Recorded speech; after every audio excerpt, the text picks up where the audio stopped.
When sports journalist Marcus Gaines confronts Michael Jordan about Chicago Heights, 1987, in the lobby of Chicago's Drake Hotel, he expects denial, anger, perhaps even threats. What he doesn't expect is Jordan's quiet response. "You have no idea what you're digging into." The calm words, tinged with what almost seems like relief, catch Marcus off guard. As security escorts him away, Jordan's unexpected reaction is captured on dozens of phones, immediately going viral and igniting fierce debate across social media. The confrontation thrusts both men into the spotlight: a determined reporter seeking justice for his father's gambling losses, and a basketball legend who may have carried a devastating secret for 30 years. What really happened in Chicago Heights? Why did Jordan's childhood friend Darius Washington die under mysterious circumstances? And why does Jordan almost seem glad the secret is finally coming out? As Marcus digs deeper, he discovers a truth far more complex than the scandal he imagined. One that will force him to question everything he believed about his father, about Jordan, and about the thin line between justice and redemption. Marcus Gaines wiped his sweaty palms on his pants for the 5th time in as many minutes. The gleaming marble lobby of the Drake Hotel felt too bright, too exposed. He checked his watch again. 2:47 p.m. Michael Jordan was scheduled to arrive at 3 hours for the annual Chicago Children's Hospital fundraiser. 13 minutes to change his life forever. The manila envelope burned in his inside jacket pocket. When it had arrived at his desk yesterday, no return address, no note, Marcus had almost tossed it into the trash with the other fan mail and tips that flooded the Sports Chronicle offices daily. Something made him open it. Maybe the weight of it. Maybe fate. The photographs inside were grainy but clear enough. A younger Michael Jordan, unmistakable even then, in a run-down gym with wood-paneled walls. The Bulls' star surrounded by unfamiliar faces, playing in what was clearly not an NBA game. Handwritten scorecards, betting slips with Jordan's name and specific performance metrics circled. And at the bottom of the pile, a newspaper clipping about a young man's death in 1989, with Jordan attending the funeral. Chicago Heights, 1987, was scrawled across one of the photos. Marcus had been chasing this story for years without knowing it. His father's gambling addiction had torn their family apart when Marcus was just 10 years old. The Bulls should have won that game, his father had muttered over and over, staring at the TV as the bank took their house. Jordan missed shots he makes in his sleep. "Sir, can I help you?" Marcus blinked. A hotel security guard eyed him suspiciously.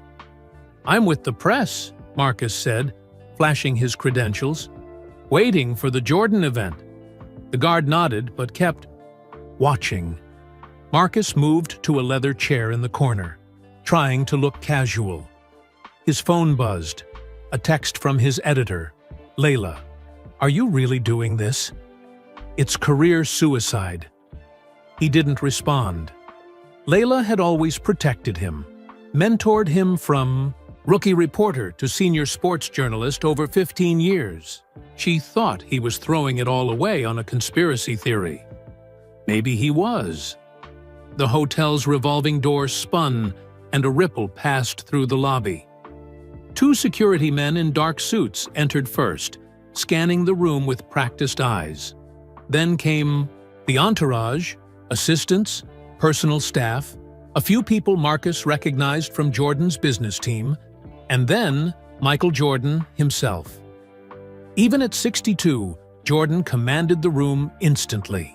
6'6" and still fit, he walked with the same grace that had made him the greatest basketball player of all time. His suit probably cost more than Marcus made in 3 months. Marcus's mouth went dry. 15 feet away stood the man whose poster had hung above his childhood bed, the man whose shoes Marcus had begged his parents for every Christmas, the man whose games Marcus's father had bet on and lost everything. Now or never. Marcus whispered to himself, rising from the chair. He moved quickly, before the security team could reposition. 3 long strides brought him directly into Jordan's path. Behind him, Marcus heard a security guard shout something, but it was too late. "Mr. Jordan?" Marcus said, his voice steadier than he expected. Marcus Gaines from Sports Chronicle. Jordan's smile was automatic, practiced, the same one he'd used in thousands of fan encounters. He started to extend his hand, then froze as Marcus spoke again. "I need to ask you about Chicago Heights, 1987. The change was instant. Jordan's eyes, always intense, narrowed to laser focus. The smile vanished. For a split second, something flashed across his face that Marcus had never seen in all his years of watching Jordan. Fear. "I don't know what you're talking about," Jordan said, his voice low. "I have photos, betting records. I know about Darius Washington." Security was closing in now. A large hand gripped Marcus's shoulder. "Sir, you need to step back." But Jordan raised his hand, stopping the guard. He leaned in closer to Marcus, close enough that Marcus could smell his cologne. "You have no idea what you're digging into," Jordan said, his voice almost a whisper. But it wasn't threatening. It was something else, something that made Marcus's certainty waver. It almost sounded like relief. Then the moment broke. Security surrounded Jordan, moving him toward the elevators. Another guard firmly steered Marcus toward the exit. "You're being asked to leave the premises, sir." But Marcus hardly heard him. He was watching Jordan's retreating back, the slight slump in those legendary shoulders as he entered the elevator. And he was replaying those unexpected words in his mind. "You have no idea what you're digging into." Not a denial, not a threat, something else entirely. As the guard escorted him through the revolving door, Marcus noticed the phones. At least a dozen hotel guests and onlookers had their smartphones out, recording the confrontation. One woman was already typing furiously, probably posting to social media. By the time Marcus reached the sidewalk, his own phone was buzzing continuously. Layla, other reporters. The video was spreading. There would be no turning back now. He walked to the corner and hailed a cab, his mind racing. The investigation that had consumed his nights and weekends for months had just exploded into public view. The theory he'd pieced together from his father's ravings, from old betting records, from the statistical anomalies in certain Bulls games from the late 80s, it was all real. The greatest player in basketball history had a secret, and after 30 years, Marcus Gaines was going to expose it. As the taxi pulled away from the curb, Marcus looked back at the Drake Hotel. For a moment, he thought he saw Jordan watching from an upper window. But then, the figure stepped back, disappearing behind the curtain. Like the truth, Marcus thought. Always just out of reach. He opened his phone to find 67 notifications. The first was a text from Layla. "What have you done? Get back to the office now." The second was a Twitter alert. Jordan's secret was already trending. The ambush had worked, but Marcus felt no triumph. Just the strange hollowness that comes when a moment you've imagined for years finally arrives. And as the taxi merged into Chicago traffic, he couldn't shake Jordan's words or the look in his eyes. Not anger, not fear. It had almost looked like Jordan was glad the secret was finally coming out. Chicago, 1987. The ball left Michael Jordan's fingers in a perfect arc. It swished through the net without touching the rim, like so many shots before it. The small crowd packed into the Chicago stadium erupted, but Michael barely heard them. At 24 years old, he was already learning to turn the roar of thousands into background noise. "That's game," he said simply, turning to Darius Washington with that famous grin. Darius tossed him a towel and shook his head. "Man, that's the third time this week. Those Boston boys still having nightmares about you?" Michael laughed, but his mind flashed back to the playoff series against the Celtics just a year earlier. 63 points against the best team in basketball. Even though the Bulls lost, that game had changed everything. Larry Bird had called him God disguised as Michael Jordan. The pressure had been building ever since. "Let's get out of here," Michael said, heading toward the tunnel. Too many eyes. Darius nodded, understanding immediately. They'd been friends since they were 10 years old, shooting hoops on cracked concrete courts in Wilmington, North Carolina. When Michael got drafted by the Bulls in 1984, Darius had followed him to Chicago, taking a job at a local car dealership. He was the one person Michael could still be himself around. In the locker room, reporters circled like hungry sharks. The Bulls had just lost their 5th straight game, despite Michael's 45 points. "Michael, does it frustrate you carrying this? Team night after night? Jordan, do you think management needs to get you more help? MJ, are you worried about your ankle after that hard fall?" Michael answered each question with practiced patience. At just 3 years into his NBA career, he had already mastered the art of saying nothing while seeming to say something. A TD. Bulls were struggling at 11-17, but Michael was averaging almost 37 points per game. Chicago's hope rested entirely on his shoulders. Later, as Michael's red Ferrari pulled out of the stadium parking lot, Darius fidgeted with the radio dial. "You don't need to stick around tonight, D," Michael said. "I know you got that date with Shanice." Darius's face darkened slightly. "Had to cancel. Some things came up." Michael glanced over. In the glow of the dashboard lights, he could see tension in his friend's face that hadn't been there a few months ago. "Everything okay? You need money or something?" "Nah, man, I'm good," Darius said quickly. Too quickly. "Just some stuff at work. Hey, you know what you need? A night off from being Michael Jordan." Michael laughed. "And how exactly do I do that?" "I know a place. Down in Chicago Heights. Just some guys playing ball. No cameras, no reporters, no fans asking for autographs every 5 seconds. A pickup game? Are you serious? These ain't just any pickup games. Good players. Guys who played college, some overseas pros. 1 or 2 who almost made the league. They go hard."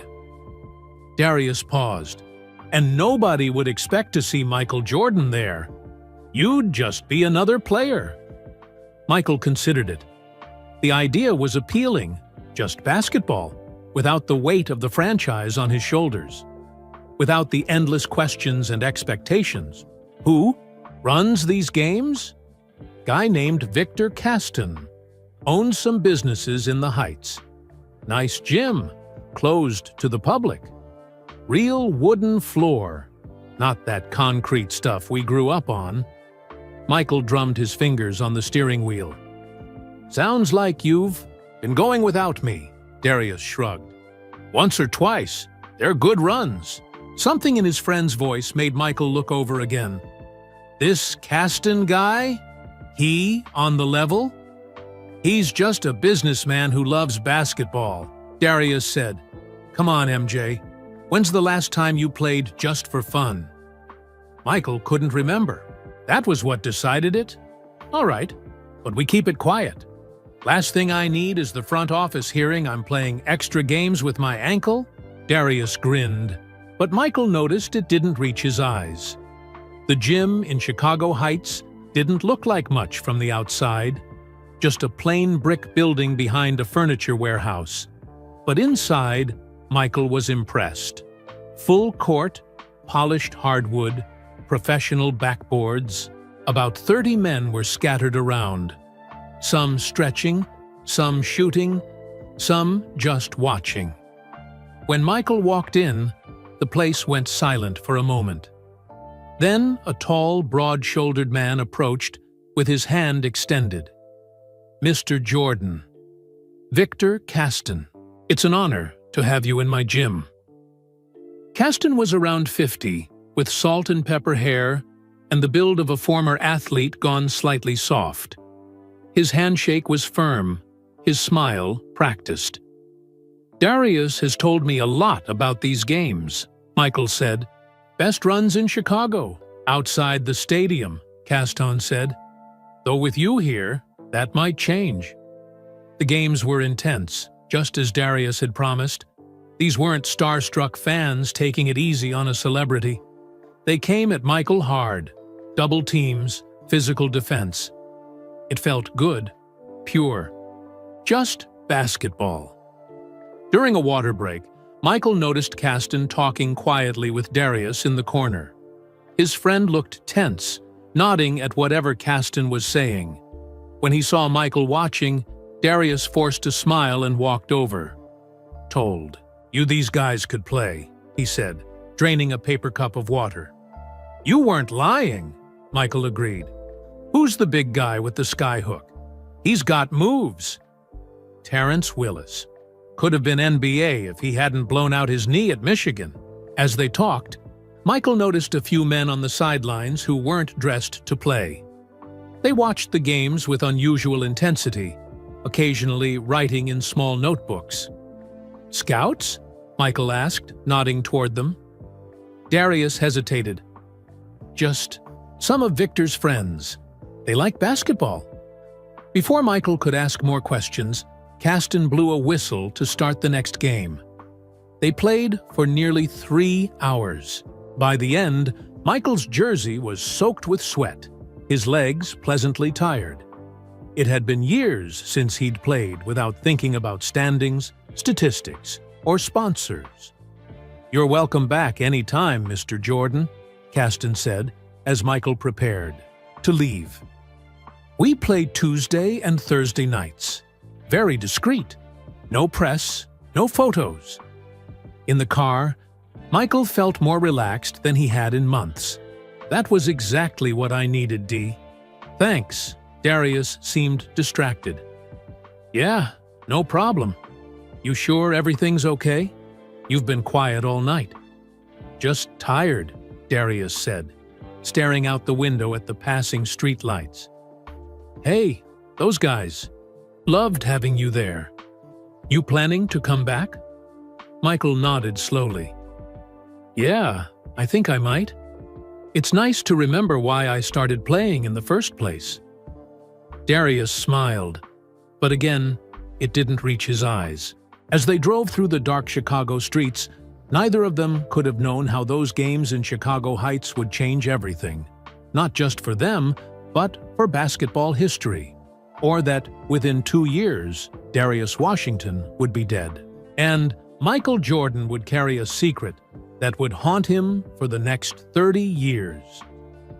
Present-day Marcus's taxi pulled up to the Sports Chronicle building just as his phone rang for the 20th time.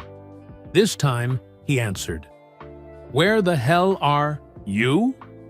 Layla Vasquez's voice was sharp with anger and something else, worry.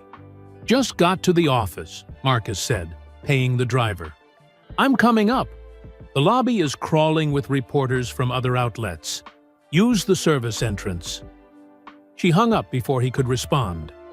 Marcus hurried down the alley to the loading dock. His phone kept buzzing with notifications.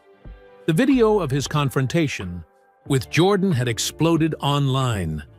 3 million views in less than an hour. Jordan's secret was the top trending topic nationally.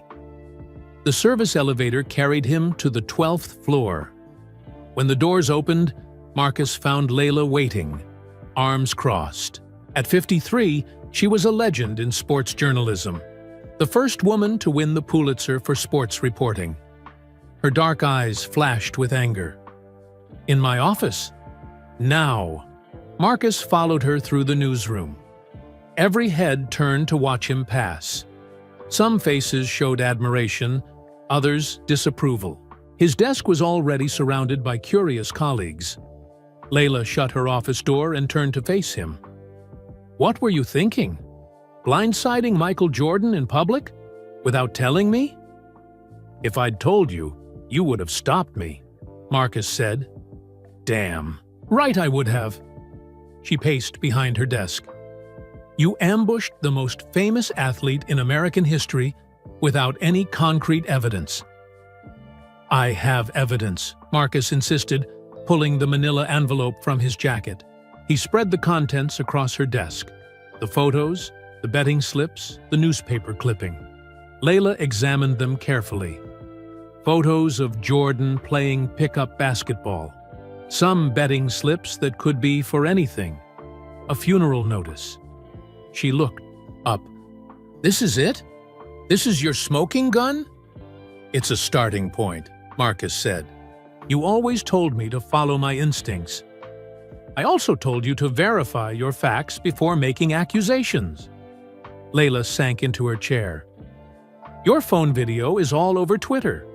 Jordan's team has already released a statement."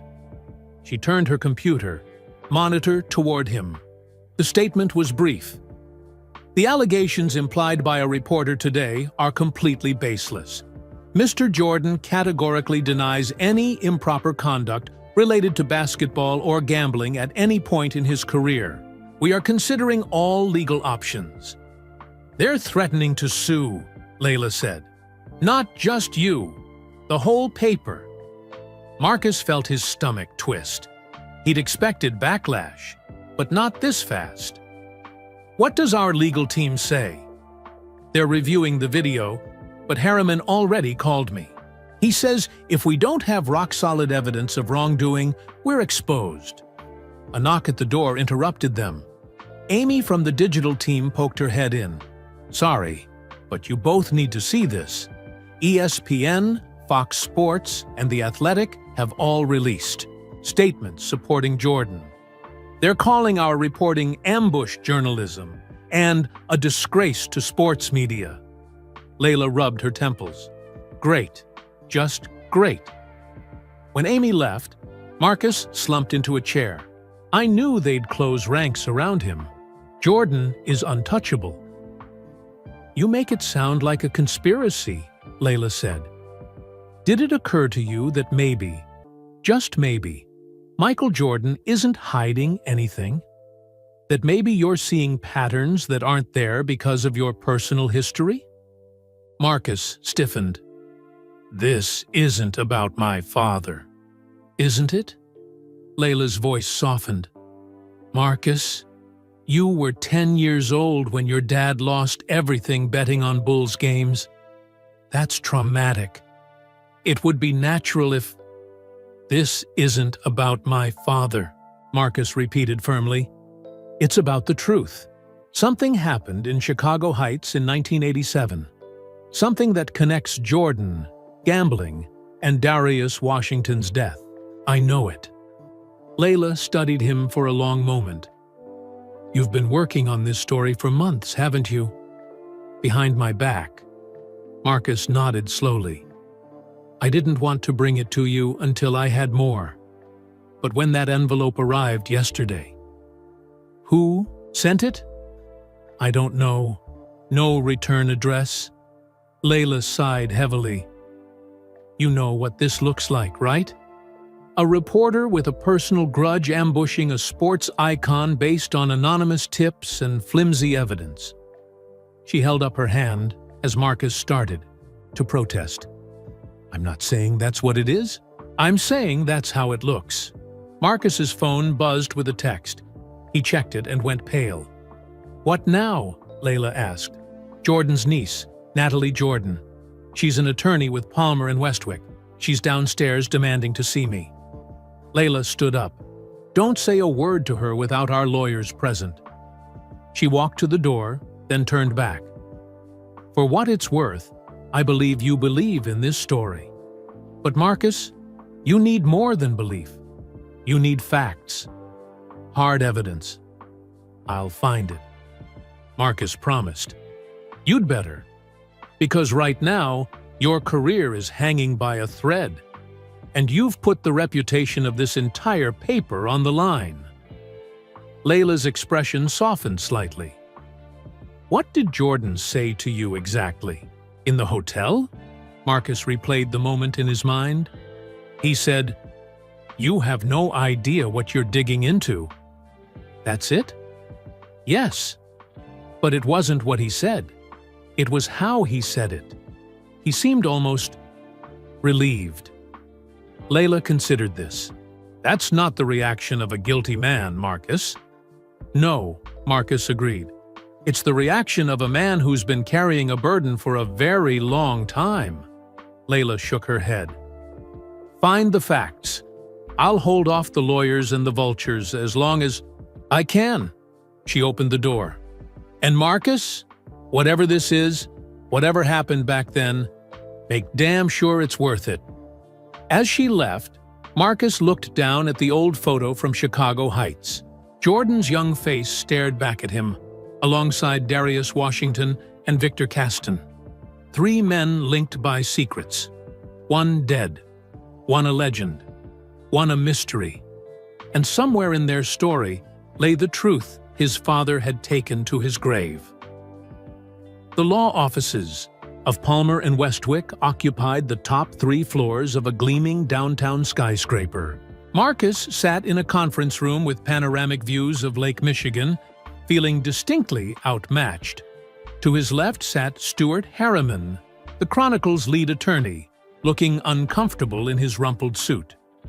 Across the table, Natalie Jordan watched them with cool, appraising eyes. At 35, Natalie had her uncle's intensity, if not his height. Harvard Law School, 5 years at the Justice Department, and now a rising star at Chicago's most prestigious firm. The family resemblance was subtle but unmistakable. The same determined jaw, the same unwavering focus. "Let me be clear, Mr. Gaines," she said, sliding a document across the table. "This is a cease and desist letter. If the Sports Chronicle publishes any unsubstantiated allegations about my uncle, we will pursue legal action immediately." Harriman picked up the letter. "We understand your position, Ms. Jordan. However, Mr. Gaines hasn't actually published anything yet. No, he's just publicly ambushed my uncle with vague accusations and created a social media firestorm." Her voice remained calm, but her eyes fixed on Marcus. "Tell me, what exactly do you think you know about Chicago Heights?" Before Marcus could answer, Harriman cut in. "My client isn't going to discuss his ongoing reporting with you, Ms. Jordan." "Fair enough." Natalie leaned back in her chair. "Then let me tell you what I know. I know your father, Richard Gaines, lost your family home betting on basketball. Games in the late 1980s. I know he blamed his failures on conspiracy theories about fixed games. And I know he died 3 years ago, still bitter and convinced the world had cheated him." Marcus felt the blood rush to his face. "Leave my father out of this." "Why? He's clearly the reason you're on this crusade." Natalie's expression softened, slightly. "Mr. Gaines, I'm truly sorry about your family's struggles, but my uncle had nothing to do with your father's gambling problems." "This isn't about my father," Marcus insisted. "It's about what happened in Chicago Heights, about Darius Washington." Something flickered across Natalie's face. Surprise? Concern? "What? Do you know about Darius Washington?" she asked. "I know he was your uncle's childhood friend. I know he died under mysterious circumstances in 1989. And I know Michael was at his funeral." Marcus leaned forward. "What I don't know is why your uncle was playing in unsanctioned games in Chicago Heights." or why there were betting slips with specific performance metrics circled. Natalie and Harriman spoke at the same time. "Where did you get—" "Marcus, don't say another—" They both stopped. Natalie recovered first. "Where did you get this information?" "I have my sources," Marcus said, feeling a surge of confidence at her reaction. She was rattled. Harriman stood up. "I think this meeting is over. Ms. Jordan, we've received your letter. My client understands the legal implications of his reporting." As they gathered their things, Natalie addressed Marcus directly. "My uncle has raised millions for children's charities. He's created jobs, opportunities, and hope for countless people. What do you hope to accomplish by dragging his name through the mud?" "The truth," Marcus said simply. "That's all." "The truth," Natalie repeated. "And what if the truth isn't what you expect?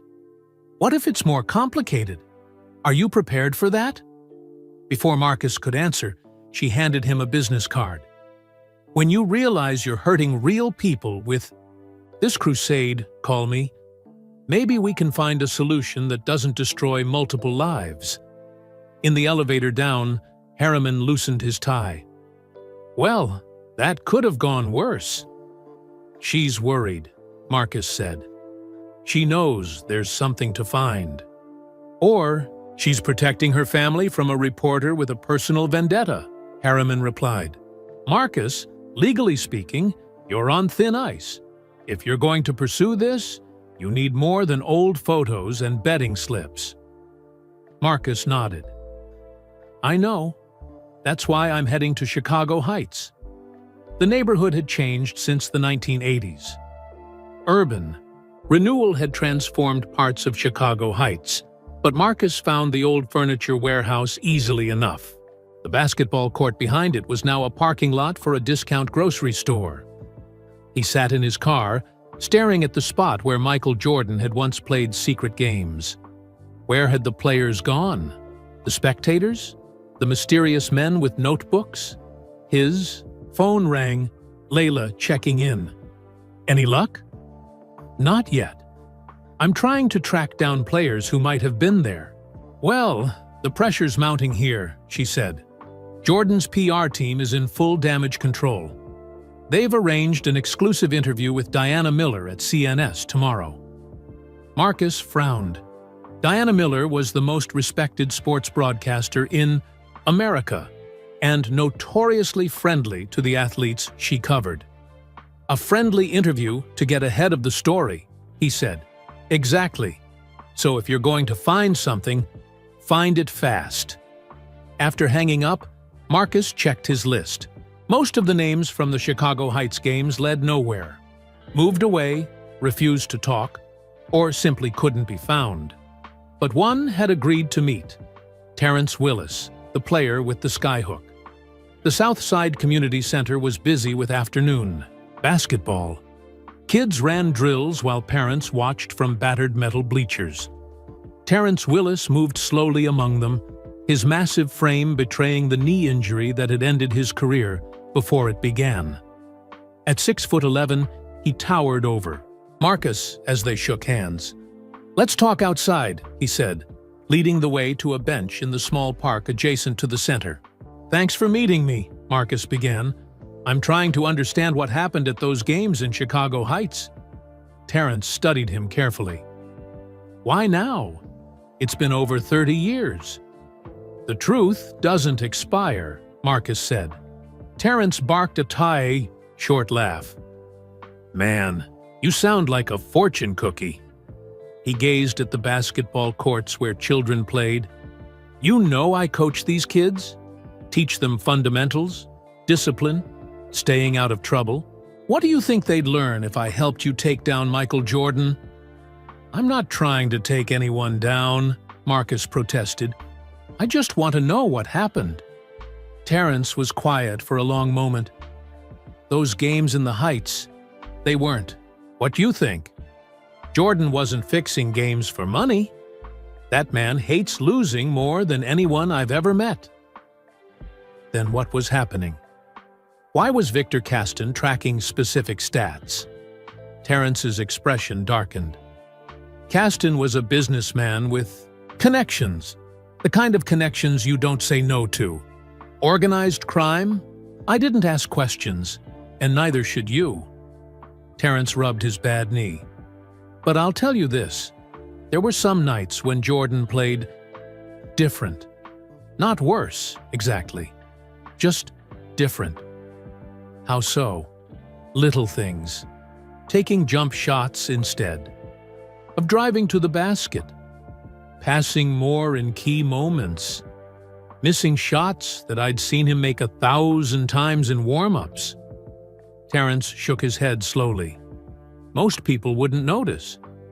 But when you've played basketball your whole life, you can tell when someone's holding back, even just a little. Marcus felt his pulse quicken. Why would Jordan hold back? You'd have to ask him.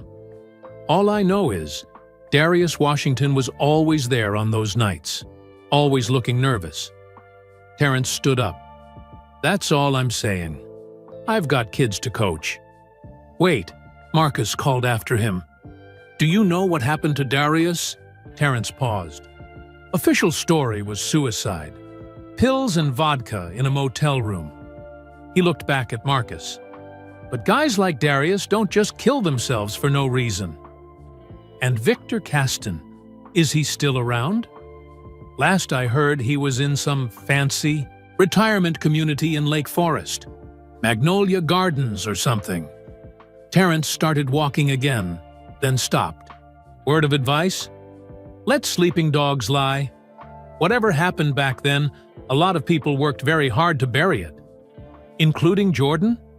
Terrence didn't answer. As he walked back to the community center, Marcus noticed a sleek black SUV with tinted windows parked across the street. It pulled away as soon as he looked at it. Marcus sat on the bench, processing what he'd learned. Jordan deliberately missing shots. Darius Washington looking nervous. Victor Caston with his connections. And now, a mysterious SUV watching him. For the first time since receiving the envelope, Marcus felt a flicker of doubt. Was he digging up something better left buried? But then he thought of his father, broken by gambling debts and convinced the games weren't fair. His phone buzzed with a news alert. Jordan team hires crisis manager Sophia Chen ahead of Diana Miller interview. They were circling the wagons, which meant there was something worth protecting.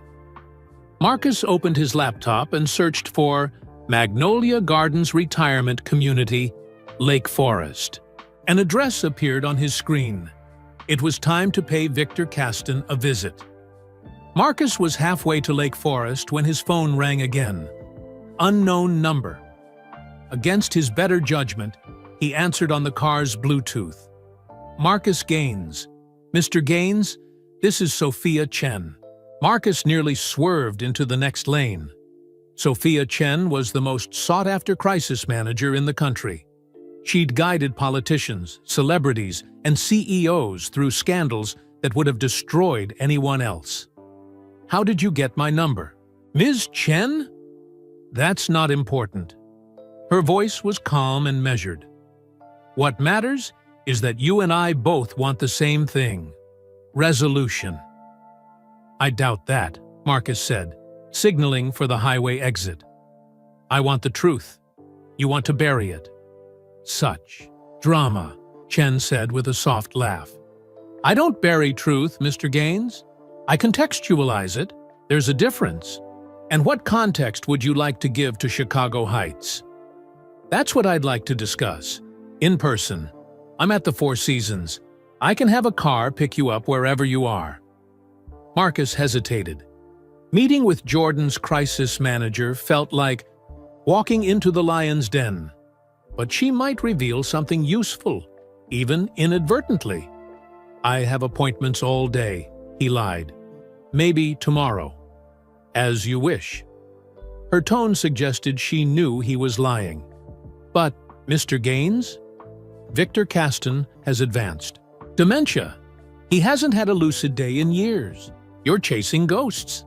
The call ended before Marcus could respond. He gripped the steering wheel tighter. How did she know where he was going? The same way Natalie Jordan knew about his father, he supposed. They were doing their homework, which meant they saw him as a real threat. Magnolia Gardens was more luxury, resort than retirement home. Manicured grounds, doormen in crisp uniforms, a fountain featuring actual swans. Marcus approached the front desk with practiced confidence. "I'm here to see Victor Caston." His niece said, "I might find him in the garden this time of day." The receptionist smiled. "Mr. Caston usually sits by the koi pond until dinner.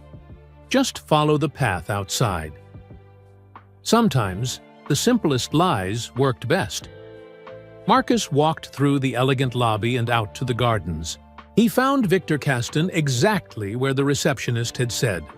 A hunched figure in a wheelchair by a small pond filled with orange and white fish. At first glance, Sophia Chen's information seemed correct. Caston stared vacantly at the water, his once powerful frame now frail and diminished. An attendant stood nearby, checking her phone.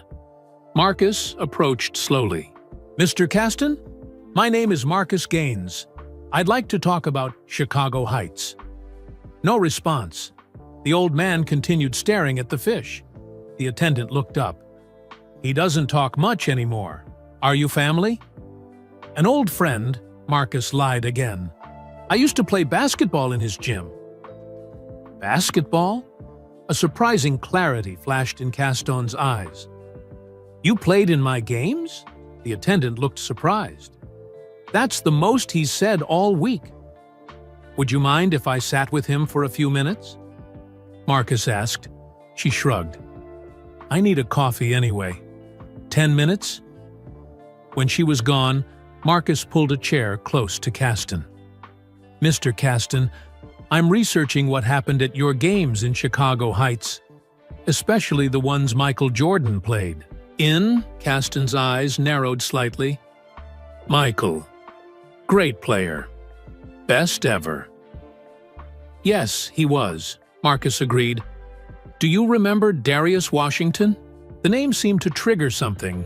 Caston's hands tightened on the arms of his wheelchair. "Darius. Bad business." "What happened to him, Mr. Caston?" "Not my fault," Caston muttered. "Got in too deep. Couldn't pay." Marcus leaned closer. "Couldn't pay who?" But Caston's moment of lucidity was fading. His eyes drifted back to the pond.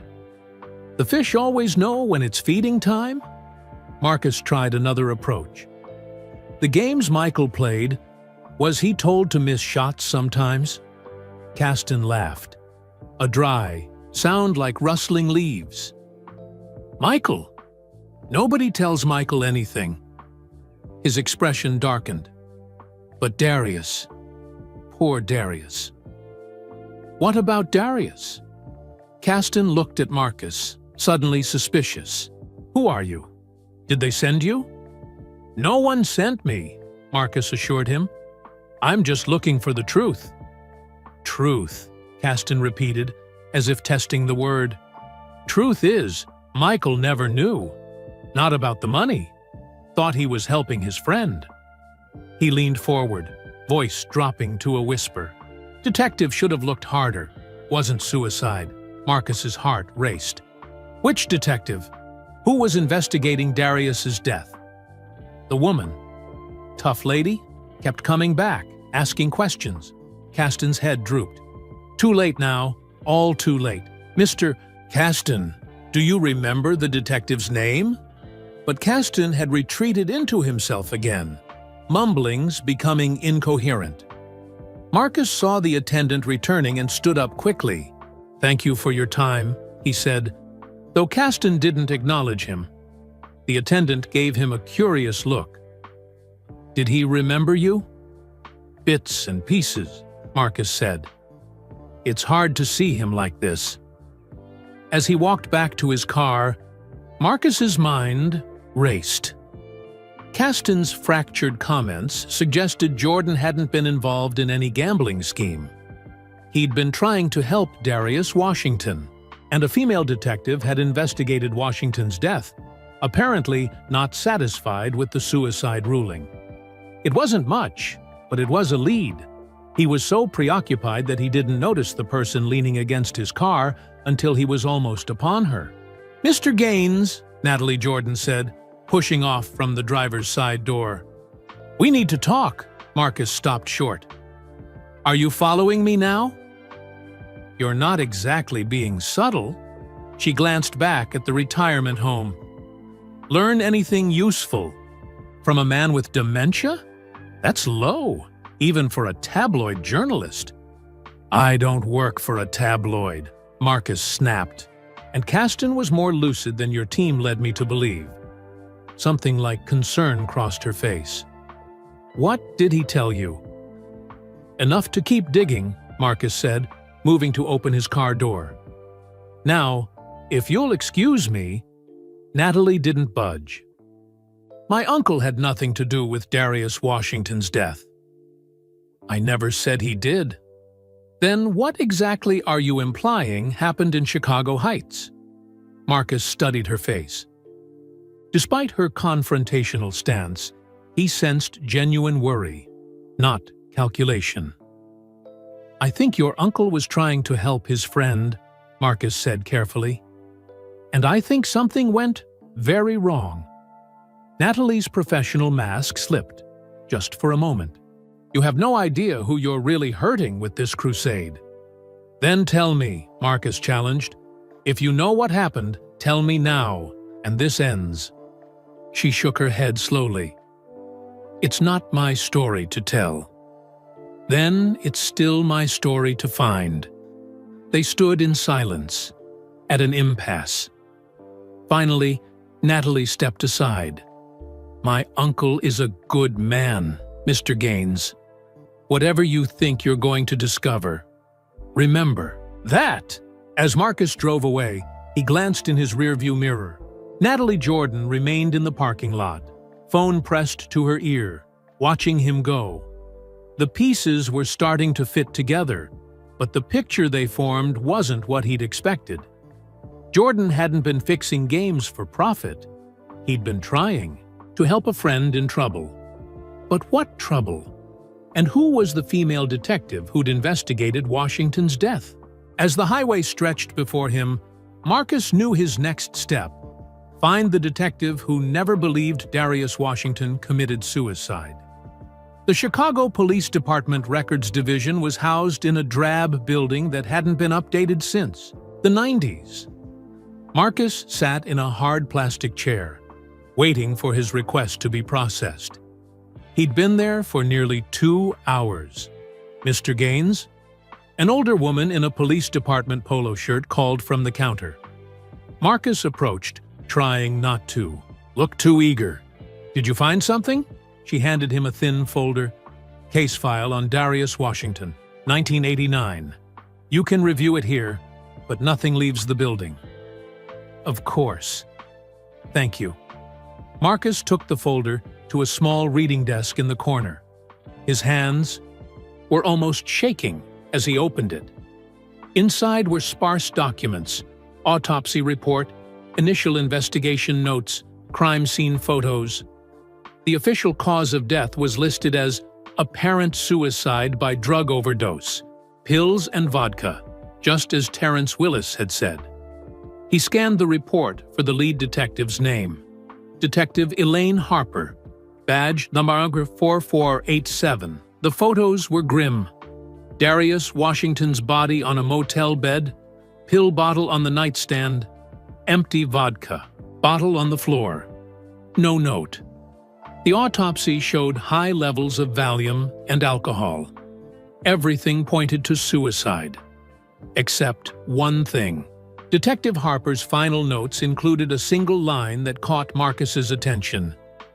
Despite appearance of suicide, certain inconsistencies warrant further investigation. But there was no follow-up report. No details about the inconsistencies. The case had been closed anyway. Marcus took photos of everything with his phone, then returned the folder to the counter. Is there any way to contact Detective Harper? I'd like to ask her about this case. The woman frowned. Harper? Elaine Harper? She retired about 10 years ago. No idea where she is now. Any way to find out? We don't give out personal information about former officers, she said firmly. Marcus had expected that. I understand. Thank you for your help. Outside, Marcus called Layla. I've got a name, Detective Elaine Harper. She investigated Darius, Washington's death in 1989. Give me a minute, Layla said. He could hear her typing. As an investigative journalist for over 20 years, Layla had connections everywhere. Elaine Harper, retired CPD, moved to Wisconsin after retirement. Lives in a small town called Pine Lake. I'll text you the address.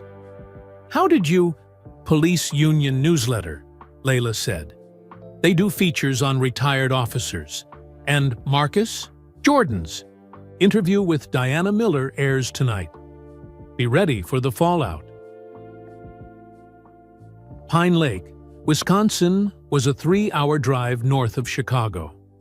Marcus arrived just before sunset, following his GPS to a modest cabin on the edge of the lake. A small dock extended into the water, where a gray-haired woman sat in a folding chair, fishing. Marcus approached slowly, not wanting to startle her. Detective Harper? She turned, her weathered face showing no surprise. Been a long time since anyone called me detective. Who's asking? Marcus Gaines. I'm a reporter with the Sports Chronicle. Ah, she reeled in her line and set the rod aside. The one who confronted Michael Jordan. I've been expecting someone to come digging. Marcus blinked in surprise. You've been following the story? Hard to miss. She gestured to the chair next to hers. Sit if you want. Beer's in the cooler. Marcus sat and grabbed a beer. I'm investigating what happened in Chicago Heights in 1987, and Darius Washington's death in '89. Harper sighed. Ancient. History. Not to some people. True enough. She took a long drink from her own beer. What do you want to know? You investigated Washington's death. The report says suicide, but your notes mentioned inconsistencies. Harper nodded slowly. Good research.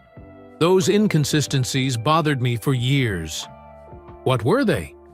Little things. The pill bottle had no fingerprints, wiped clean.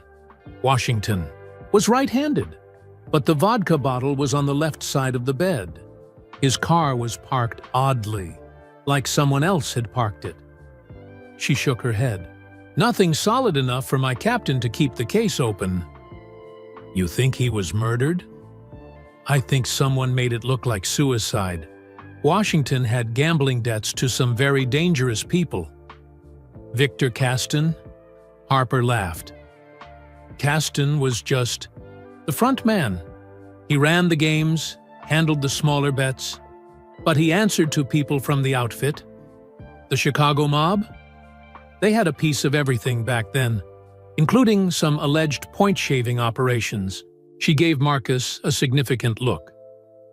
Washington was skimming money, taking bets, not reporting all of them to his bosses, pocketing the difference. And they found out? That's my theory, but I could never prove it. Every lead dried up. Witnesses, suddenly, couldn't remember anything. Her eyes narrowed. What's your interest in all this? Why Jordan? Marcus explained about the anonymous envelope, the photos, his suspicions. Harper listened without interrupting. When he finished, she laughed again. Son, you've got it backwards. Jordan wasn't fixing games. He was trying to save his friend. What do you mean? Washington got in too deep with the wrong people. Couldn't pay his debts.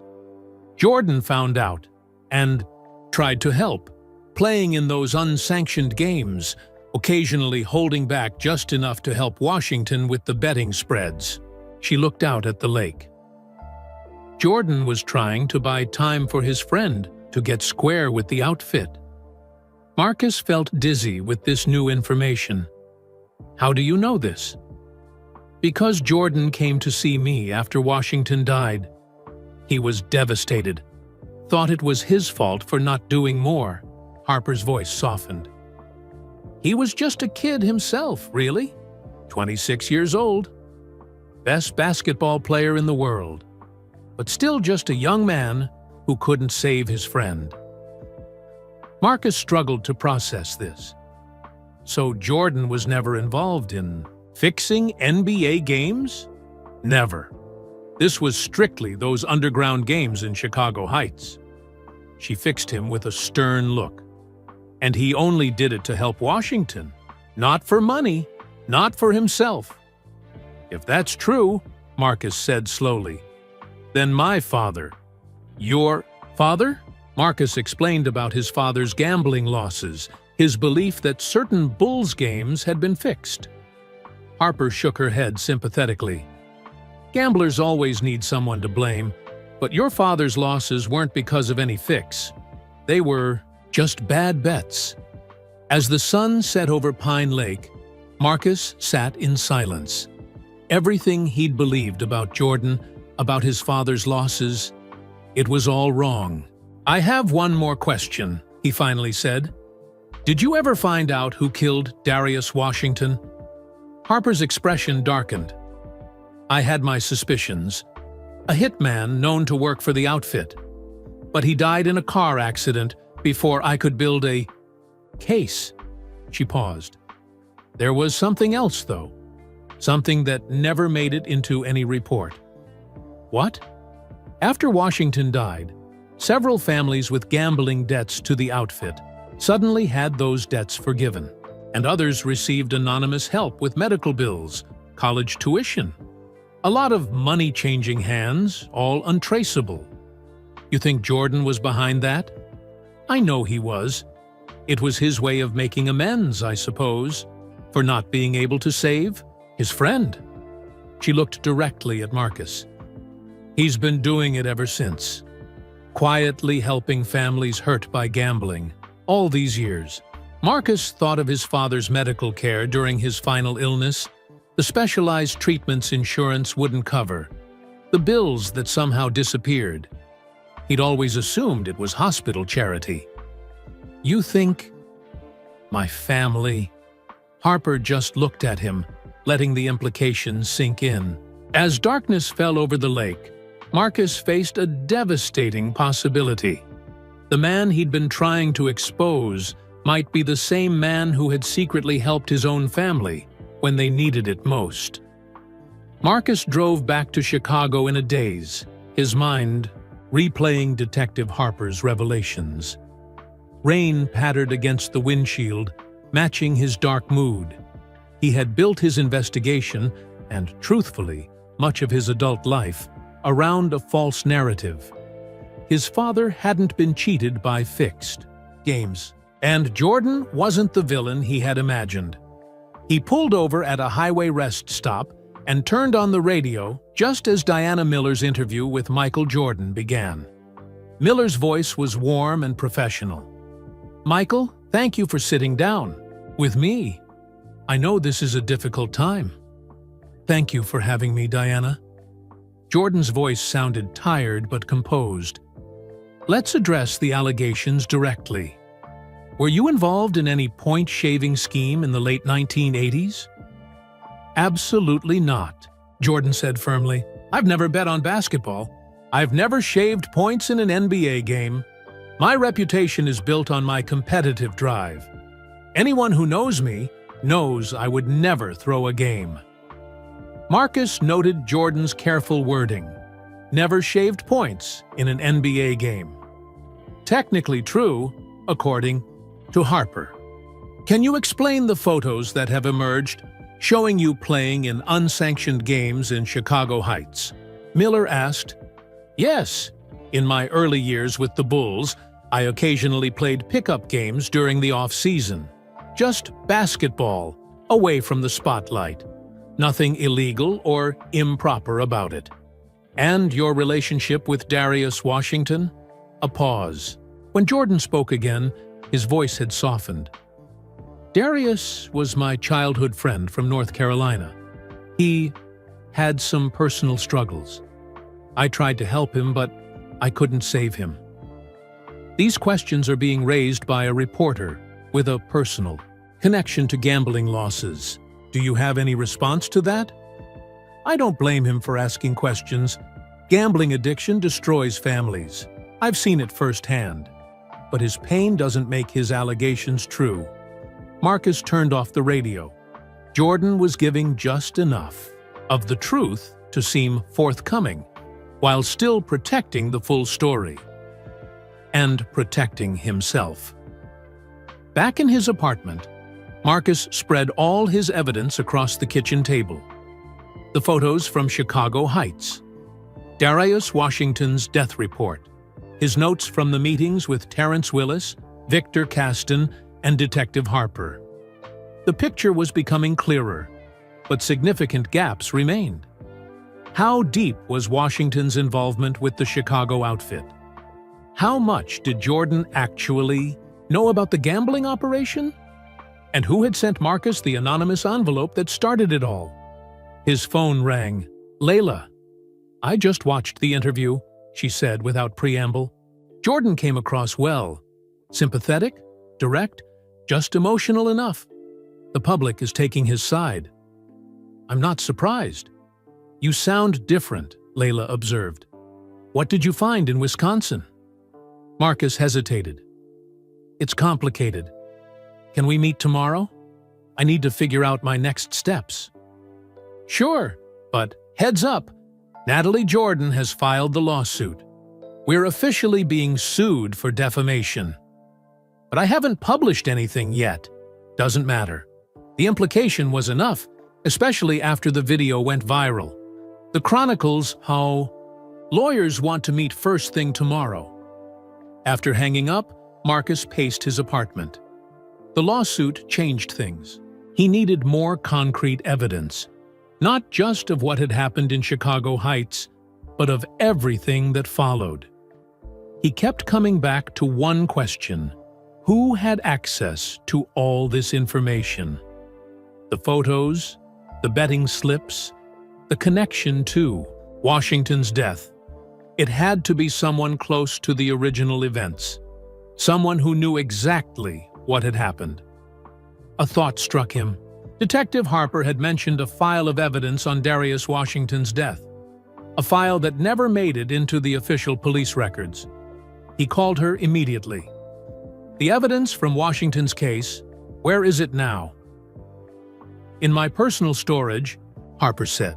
I never trusted it to the department archives. Too many important files had a way of disappearing back then. I need to see it, she hesitated. It's been locked away for 30 years for a reason, Marcus. Opening this case won't just affect Jordan. There are other people involved. People who might still be dangerous. I need to know the whole truth, Marcus insisted. For my father, for myself. A long silence. Fine. Come back tomorrow. But I'm warning you, some truths don't set you free. They just create new prisons. The next morning, Marcus drove back to Pine Lake. Harper was waiting on her porch with a cardboard box beside her. Everything I collected, she said, patting the box. Crime scene photos never submitted. Witness statements that contradicted the suicide theory. Financial records showing Washington's dealings with the outfit. Marcus lifted the lid. On top was a photograph he hadn't seen before. Jordan at Washington's funeral, his face etched with grief, standing slightly apart from other mourners. Look closer, Harper said.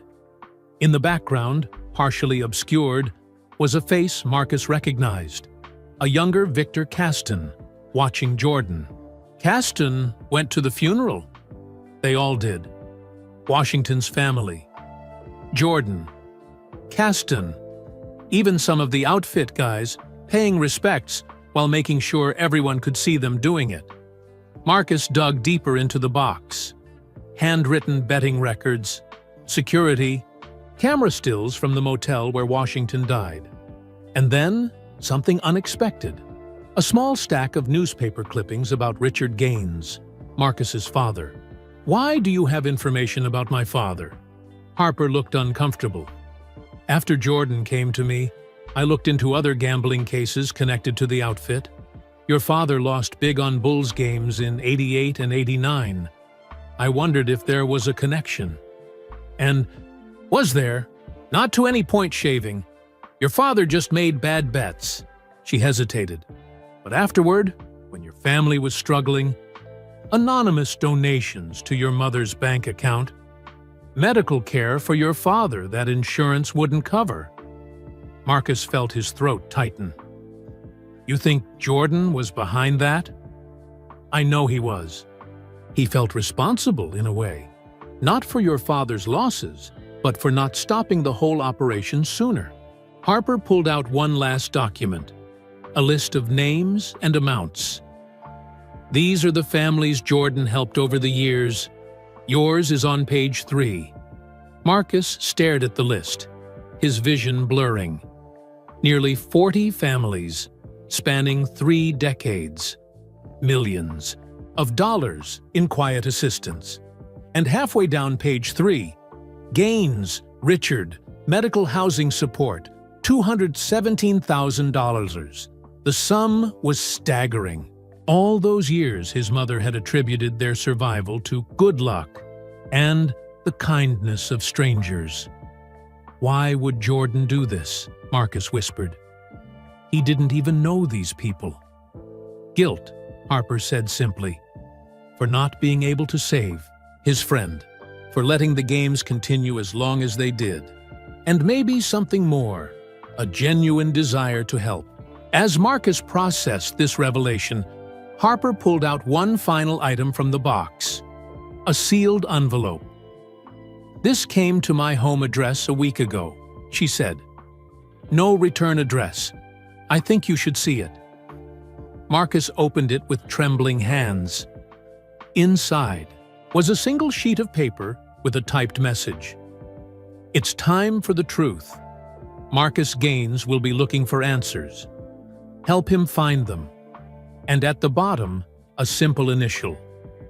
N. By the time Marcus returned to Chicago, the Jordan interview had transformed the public narrative. A Stand with MJ was trending nationwide, with basketball fans and celebrities rallying behind the NBA legend. The Sports Chronicle's social media accounts were flooded with angry comments. Death threats had been sent to the newspaper's main email address. Marcus sat in Layla's office, watching the media storm unfold on her wall-mounted TV screens. "The lawsuit is just the beginning," Layla said, muting a panel discussion where sportscasters unanimously condemned Marcus's reporting methods. "Jordan's team is playing this perfectly. They've made you the villain in this story." Marcus barely heard her. His mind was still processing the letter with the single initial. N. Natalie Jordan. It had to be. But why would Jordan's own niece secretly help the investigation into her uncle's past? "Are you listening to me?" Layla waved a hand in front of his face. "The publisher is freaking out. Advertisers are threatening to pull out. We need to decide our next move." "I need more time," Marcus said. "The story isn't what I thought. It's complicated." "Complicated how?" Layla leaned forward. "Did you find something that exonerates Jordan?" Before Marcus could answer, Amy from the digital team burst in. "You need to see this. Charles Barkley just went on ESPN to defend Jordan." She turned up the volume on one of the screens. Barkley, Jordan's longtime friend and former rival, was in full protective mode. "Michael Jordan is the most competitive human being I've ever met," Barkley was saying. "The idea that he would throw games is absurd. This reporter should be ashamed of himself for ambushing a legend based on nothing but old photos and conspiracy theories. The host nodded sympathetically. Other former players have also spoken out. Scottie Pippen called the allegations a disgrace, and Dennis Rodman said, and I quote, "Anyone who believes MJ would ever lose on purpose doesn't know a damn thing about basketball." Not everyone was defending Jordan unconditionally, however. A smaller news channel featured former referee Tim Donaghy, himself disgraced in a gambling scandal years earlier. "I'm not saying Jordan fixed games," Donaghy was saying carefully, "but those Chicago Heights games were known in certain circles. There was big money changing hands. If Jordan was involved, even peripherally, it deserves investigation." Social media reflected this divide. While most supported Jordan, a vocal minority used hashtags like "adding to Chicago Heights truth" and "on what is Jordan hiding."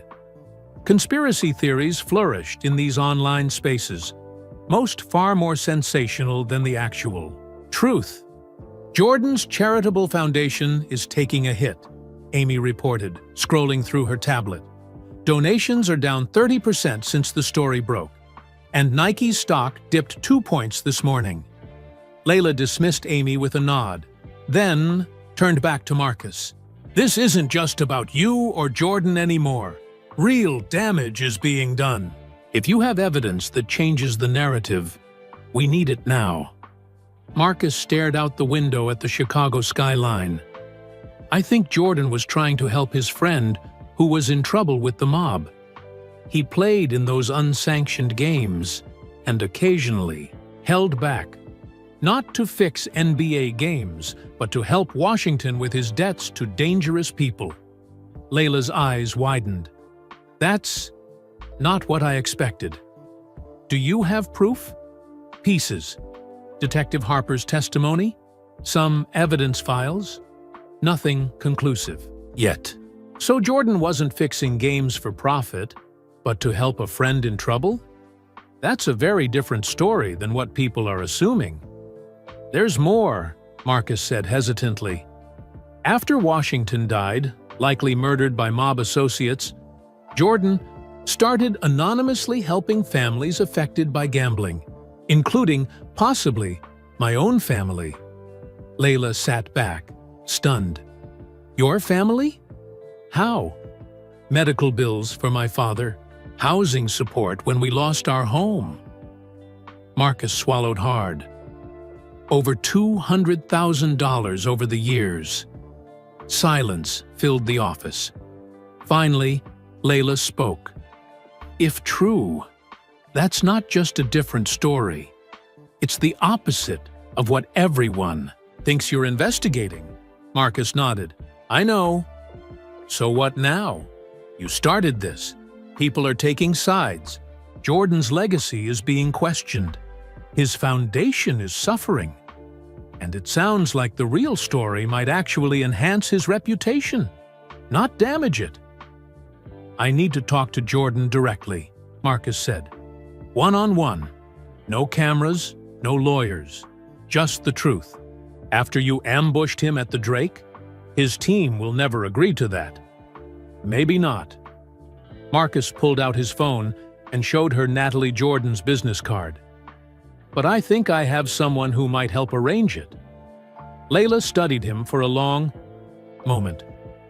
"Whatever you decide, the Chronicle stands behind you.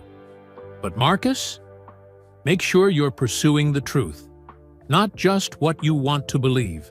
As Marcus left her office, he passed a TV showing Jordan's basketball highlights.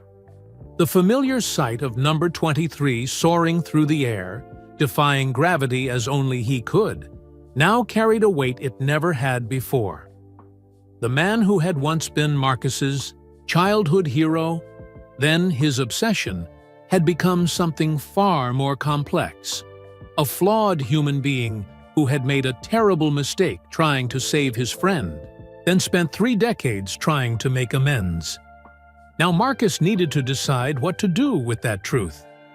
Marcus sat at his desk, staring at a blank document on his computer screen. The pressure to publish something was mounting. His editor needed a story.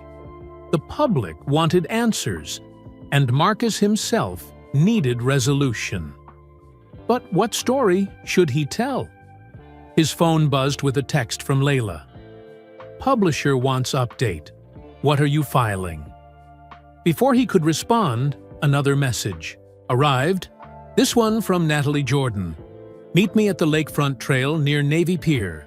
30 minutes. No please, no explanation. Just a demand." Marcus grabbed his jacket and headed out. The lakefront was crowded with joggers and tourists enjoying the spring day. Marcus spotted Natalie sitting on a bench overlooking Lake Michigan, sunglasses hiding her eyes despite the cloudy weather. "You found something in Detective Harper's files," she said as he sat beside her. "Not a question, but a statement." "You knew I would," Marcus replied. "Just like you knew I'd go to Harper in the first place. You sent her that letter, didn't you?" And for Natalie, she removed her sunglasses, revealing tired eyes. "What exactly did you find?" "Evidence that your uncle was trying to help Darius Washington. That Washington was in trouble with the Chicago outfit. That after Washington died, Jordan spent decades anonymously helping families hurt by gambling addiction." Marcus paused. "Including mine." Natalie showed no surprise. "And now you don't know what story to write? Why did you lead me to Harper? Why help me investigate your own uncle?" She stared out at the lake. "My uncle has carried this secret for 30 years. It's eaten at him, shaped everything he's done since. The charities, the foundations, the millions in anonymous donations. It all traces back to Darius." She turned to face Marcus. "I thought it was time for the truth. All of it." "Does Jordan know you've been helping me?" "No, and he can never know." Her voice was firm. "My uncle doesn't want anyone's gratitude or recognition for what he's done, especially not from the families he's helped. So what now? I'm supposed to bury the story? Pretend I never found anything?" "That's up to you." Natalie handed him a thick manila envelope. "But you should have all the facts first." Inside were documents Marcus hadn't seen before, private letters between Jordan and Washington, bank records showing the millions Jordan had donated over the years, and most damning police reports connecting Victor Caston to suspected mob hits, including potentially Washington's death. "My God," Marcus whispered. "How did you get these?" "I'm a lawyer with resources, and my uncle keeps meticulous records, even of his anonymous giving." Natalie's voice softened. "He never wanted credit. He just wanted to make amends." "Amends for what? He didn't kill Washington?" "No, but he believes he could have saved him. Could have stopped him from getting involved with Caston in the first place." She stood up. "It's all there. What you do with it is your decision." As she walked away, Marcus called after her. "Why now? After 30 years? Why let this come out now?" Natalie paused. "Because the secret itself has become a burden too heavy to bear. Maybe it's time for healing. For everyone." Back at the Chronicle, Marcus found Layla waiting at his desk. "Where have you been?" "The publisher is demanding copy. We need to run something, even if it's just an update on the investigation." Marcus set down the envelope Natalie had given him. "I have everything, the whole story." "Then write it," Layla said. "You're a journalist. It's your job." "It's not that simple." "It never is." Layla's expression softened. "Look, I know this has become personal for you, but our readers deserve the truth." "Which truth? That my childhood hero tried to help his friend by occasionally missing shots in underground games?" That he spent 30 years anonymously helping gambling addicts and their families to atone for a friend he couldn't save? Marcus ran a hand through his hair. Or do I write that the greatest basketball player of all time was connected to point shaving and a mob-related death? Exactly what everyone already assumes I'm investigating.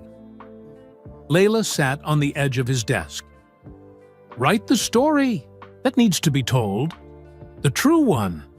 Marcus began typing, the words flowing easily now that he had made his decision. He wrote about Jordan and Washington's friendship, about Washington's gambling debts to dangerous people, about Jordan's desperate attempt to help by occasionally holding back in those Chicago Heights games. He wrote about Washington's death, the investigation that went nowhere, and Jordan's decades-long mission to anonymously help families affected by gambling addiction. He included everything, except the names of those families, including his own. When he finished, he slid the laptop toward Layla. There it is, the truth. She read it carefully, her expression unreadable. When she finished, she asked, "Are you sure about this?" "I've never been more sure of anything." Layla nodded slowly. "It's a powerful story. If we run it, Jordan's legacy changes forever. Not destroyed, but complicated. Human. And if we don't run it, then we're not doing our jobs as journalists." She pushed the laptop back to him. "But there's something missing.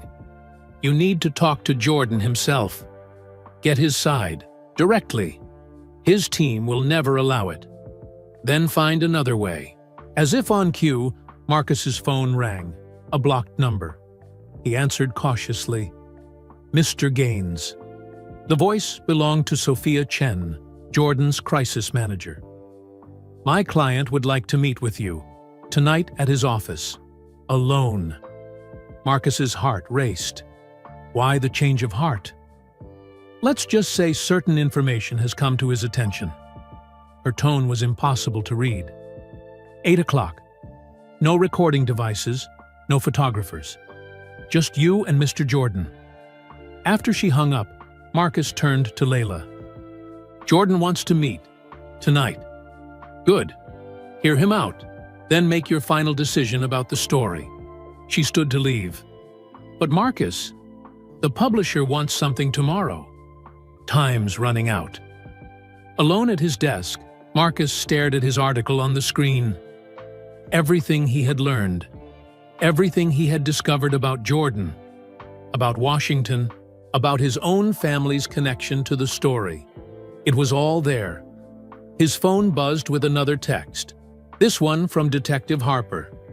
"Be careful tonight. Old secrets have a way of biting back." As evening fell over Chicago, Marcus prepared for what might be the most important interview of his career. The confrontation that had started at the Drake Hotel would end in Jordan's office. This time, Marcus wasn't hunting for a scandal. He was searching for understanding. And perhaps forgiveness, not just for Jordan, but for himself, for his father, for all of them caught in this 30-year web of secrets and consequences. The truth was within reach. But as he would soon discover, truth rarely brings the closure we expect. Jordan's corporate headquarters occupied the top floor of a sleek downtown high-rise. At precisely 8 o'clock, Marcus stepped out of the elevator into a minimalist lobby dominated by a backlit silhouette of Jordan's famous Jumpman logo. Security guard checked his ID, then led him down a hallway lined with framed jerseys and championship memorabilia. Each display case held a piece of basketball history. The shoes from the flu game, the ball from his final championship-winning shot with the Bulls, his Olympic gold medals. At the end of the hall stood a simple wooden door with no nameplate. The guard knocked once, then opened it without waiting for a response. "Mr. Gaines is here, sir." Michael Jordan sat behind a massive desk, studying something on a computer screen. He looked up and nodded. "Thank you, Tony. That'll be all." Ratturdibi, guard left, closing the door behind him. For a moment, neither man spoke. Marcus had imagined this meeting countless times since their confrontation at the Drake. But now that it was happening, he felt strangely calm. "Please, sit," Jordan said, gesturing to a chair across from him. Marcus sat, noticing the desk between them was empty, except for a single folder. The room itself was surprisingly modest for a billionaire's office.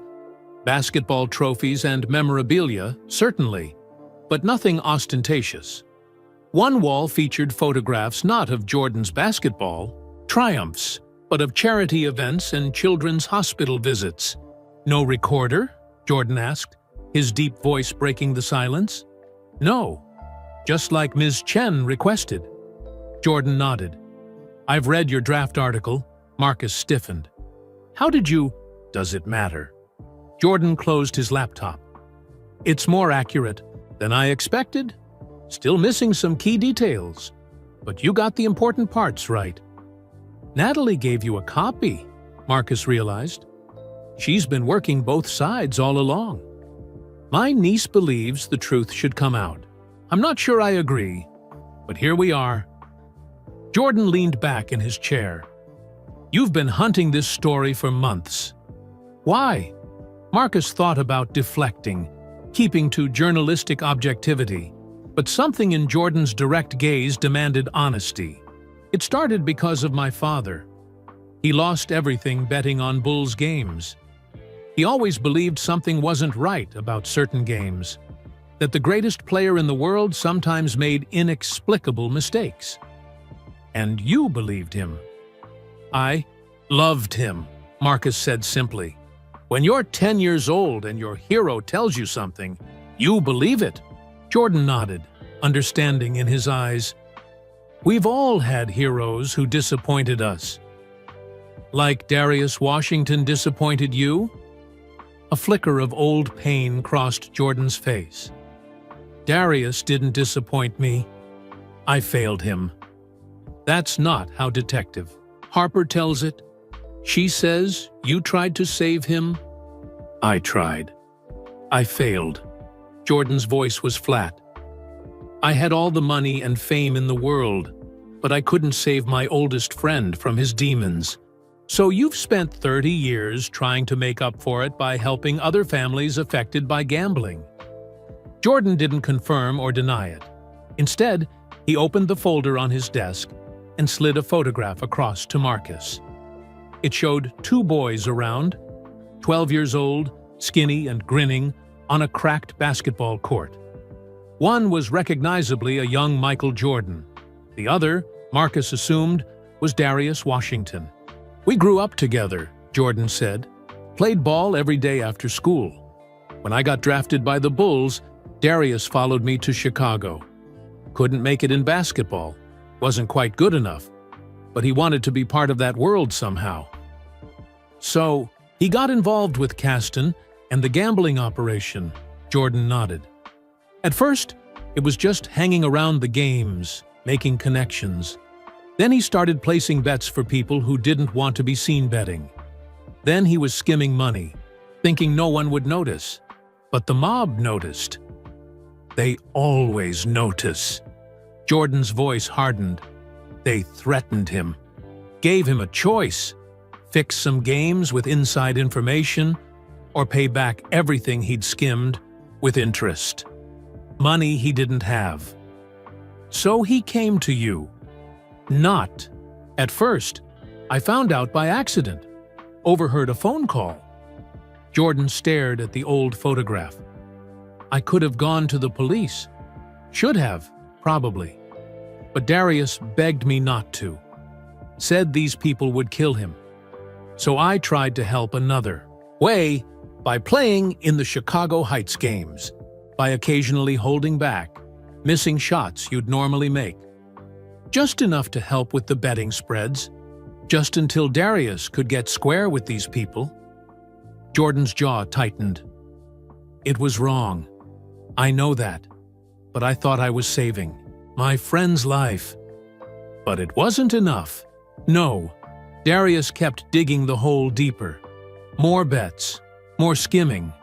And when Caston's bosses found out, Jordan fell silent.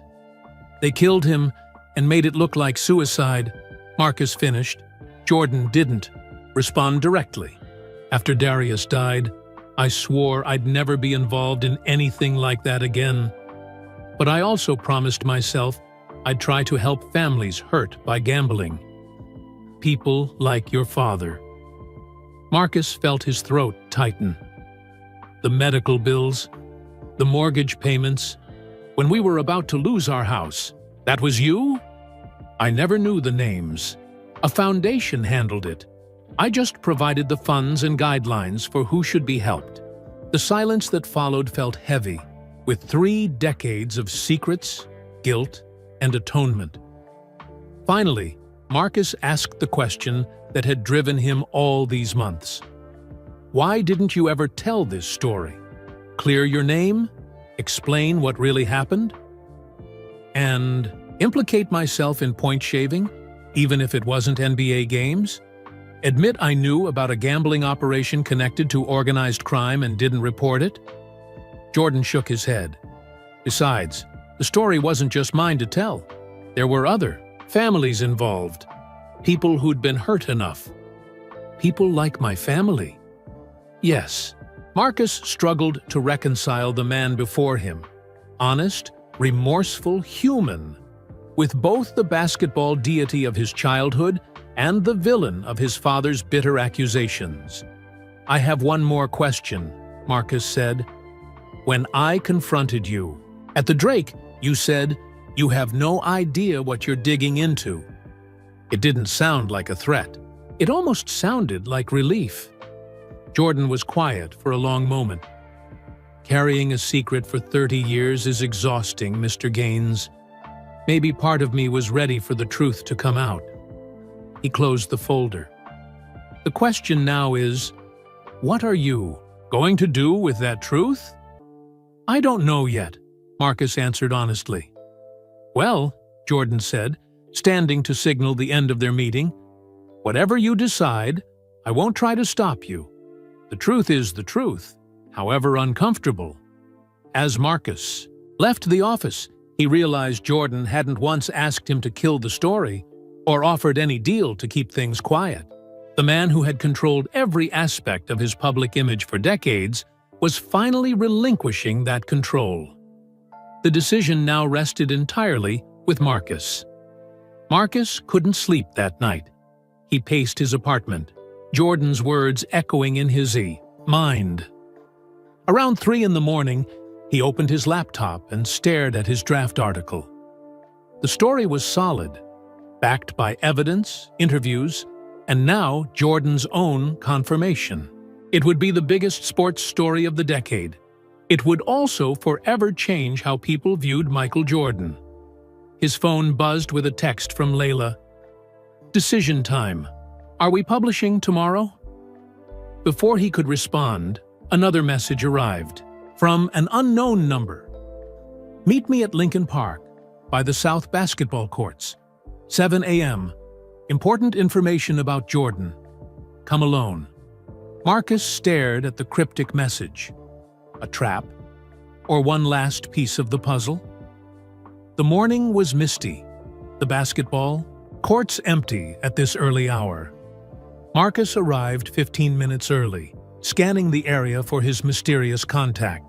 The only other person in sight was an older man shooting baskets alone, his movements fluid despite his age. As Marcus approached, the man turned. He was in his early 60s, tall and fit, with a familiar face Marcus had seen in those old Chicago Heights photos.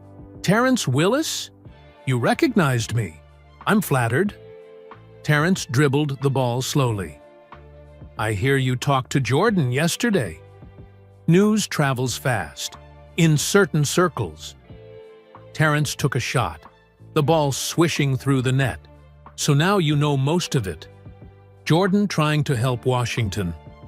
Washington's trouble with Caston and his bosses. The help Jordan's been giving to families over the years. Is there something I don't know? Terrence retrieved the ball. Yeah, my part in it. He passed the ball to Marcus, who caught it automatically. Back then, I was more than just another player in those games. I was Washington's friend too. I knew what was happening, the skimming, the threats, Jordan trying to help. Why are you telling me this now? Because your story isn't complete. Terrence's expression darkened. The night Washington died, I was supposed to meet him. He called me, sounded scared, said he had information that would blow everything up. Marcus felt his pulse quicken. What kind of information? He never got to tell me. By the time I got to his place, he was already dead. Terrence took the ball back from Marcus. For 30 years, I've wondered what he was going to tell me. What was worth killing him over? You think he discovered something about Caston? About the gambling operation? Maybe. Or maybe about Jordan. Jordan? You think Jordan had something to do with Washington's death? Terrence shot the ball again, another perfect swish. I don't know, but I do know this. After Washington died, certain games in Chicago Heights stopped having unusual betting patterns.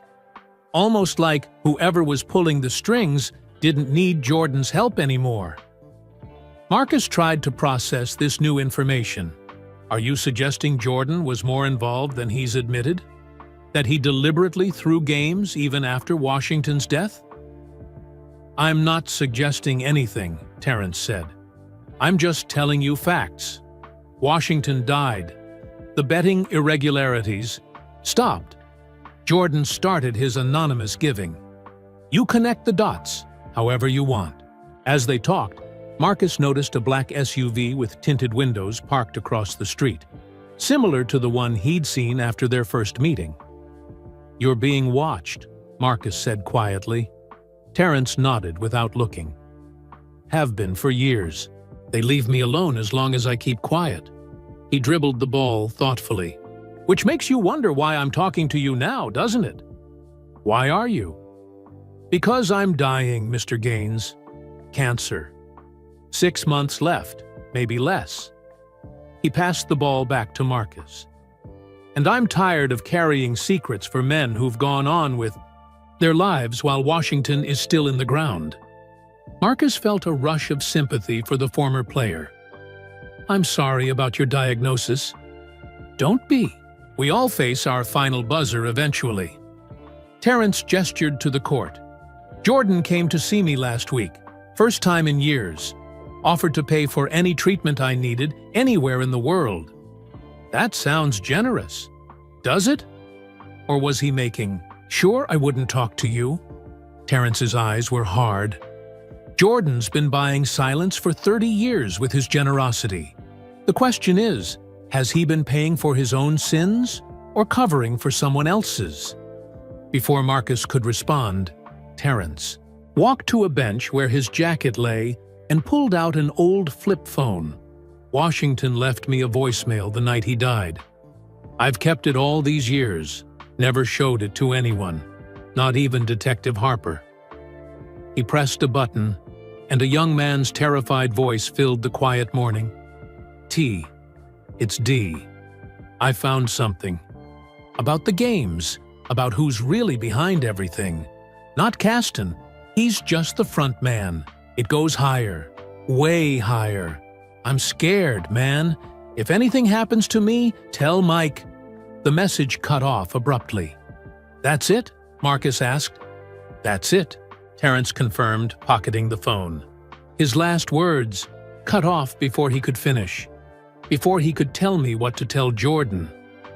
Or who was really behind everything, Marcus added. Terrence nodded slowly. So now you have one more piece of the puzzle, Mr. Gaines. The question is, what are you going to do with it? As Terrence walked away, leaving the ball on the court, Marcus felt the weight of responsibility grow even heavier. What had started as a search for justice Or perhaps revenge, for his father had become something far more complex. If Washington had discovered something worth killing him over, something that went higher than Victor Caston, what was it? And did Jordan know? Marcus picked up the basketball, feeling its familiar texture. Whatever Washington had discovered 30 years ago, whatever had gotten him killed, the truth was still out there. And whether Marcus published his article or not, that truth wouldn't stay buried forever. Someone had been watching from the shadows for decades, making sure of that. The Sports Chronicle newsroom was buzzing when Marcus arrived. Layla intercepted him at the elevator. "Where have you been?" the publisher called 3 times this morning. "We need to make a decision on your story." Marcus walked straight to his desk, Layla following. "I need to talk to Jordan again." "Again? You already had your exclusive meeting." "There's more to the story," Marcus said, playing Terrence's recording for her. When it finished, Layla sat on the edge of his desk, processing. "This changes things," she admitted. "If Washington discovered something bigger than Caston's operation, something that got him killed, then maybe Jordan doesn't know the full truth either." Marcus opened his laptop. "I need to see him again before we publish anything." Layla shook her head. "The publisher won't wait any longer. We're running something today, with or without a second Jordan interview." Marcus stared at her, then made a decision. "Tell him we need until tomorrow morning. One more day. He won't agree to that without something concrete. Then I'll give him something concrete." Marcus pulled up his draft article and quickly made changes. "A preview, just enough to show we have the story, but holding back the biggest revelations until we can verify everything." Layla read the revised draft. This focuses entirely on Jordan's 30 years of anonymous giving to gambling-affected families. It mentions Chicago Heights, but doesn't get into Washington's death or any potential mob connections. Exactly. It's true, it's verifiable, and it buys us one more day to get the full story right. Layla considered this. "I'll take it to the publisher. But Marcus, whatever you're planning, be careful. People have died over this." After she left, Marcus called the number on Natalie Jordan's business card. To his surprise, she answered immediately. "Mr. Gaines, I've been expecting your call. I need to see your uncle again. Today." A pause. "That would be difficult to arrange. After your meeting yesterday?" "I have new information," Marcus interrupted. "Something Washington said before he died. Something that suggests your uncle might not know the whole truth about what happened." The silence stretched longer this time. "What kind of information?" "I'd rather discuss it with him directly." "That's not how this works, Mr. Gaines." "Fine. Then tell him I have Washington's last words on a recording. Tell him Washington said it goes higher than Caston. Tell him Washington was trying to reach him the night he died." Another long pause. "I'll see what I can do." 3 hours later, Marcus sat in Jordan's private office once again. This time, Jordan wasn't behind his desk. He stood by the window, looking out at the Chicago skyline. "You're persistent, Mr. Gaines. I'll give you that." "I want to get the story right," Marcus said. "All of it." Jordan turned from the window. "Natalie says you have a recording." Marcus played Terrence's phone. Message. Jordan listened without expression, but his eyes, those famously intense eyes, never left Marcus's face. When it ended, Jordan sat heavily in a chair. "I never heard that message. Terrence never told me about it." "He's dying. Cancer. He wanted the truth to come out before he's gone." "The truth," Jordan repeated. 30 years, and I still don't know the whole truth myself." He looked directly at Marcus. "Washington called me that night too. Left a similar message. Said he'd discovered something big needed to talk right away. By the time I got the message, he was already dead. What do you think he found out? Jordan's jaw tightened. I've asked myself that question for 30 years. Best guess? He discovered who was really running the betting operation, who Kasten was working for. And who was that? I don't know for certain, but Washington once mentioned a man he called the Commissioner, someone with connections to both the Chicago outfit and city politics. Marcus leaned forward. A name? He never said, just the Commissioner. Jordan stood and walked to a cabinet, pulling out a file folder. After Washington died, I tried to investigate privately, hired people, found some things, but nothing conclusive. He handed the folder to Marcus. Inside were old surveillance photos, financial records, names and dates. Years of private investigation. You've been looking for Washington's killer all this time, Marcus realized. Without success. Whoever the Commissioner was, he knew how to cover his tracks. Marcus studied the documents. These might help identify him. Combined with Detective Harper's files, Terrence's testimony, it won't bring Washington back, Jordan interrupted. And it won't undo what happened in Chicago Heights.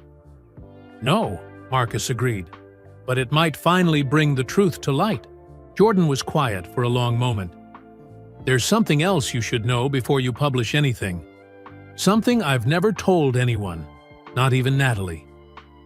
Marcus waited as Jordan seemed to weigh his words carefully. The night Washington died, I was supposed to meet him.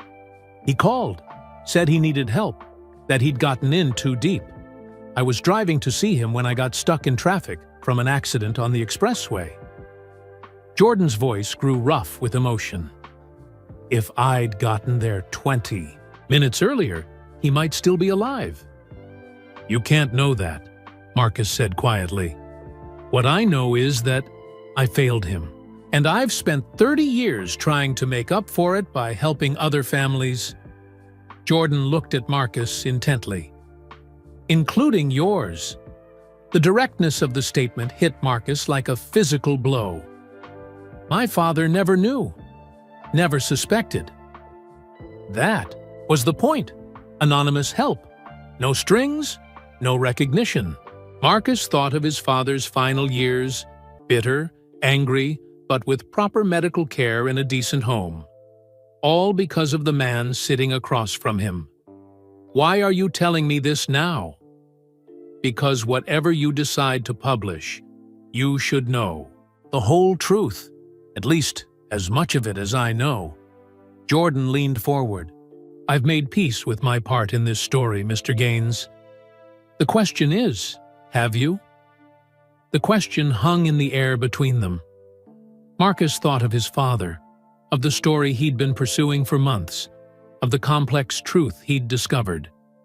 Not the scandal he'd expected, but something far more human, more complicated. I'm publishing a story tomorrow, Marcus said finally, but maybe not the one I originally planned to write. Jordan nodded, understanding in his eyes.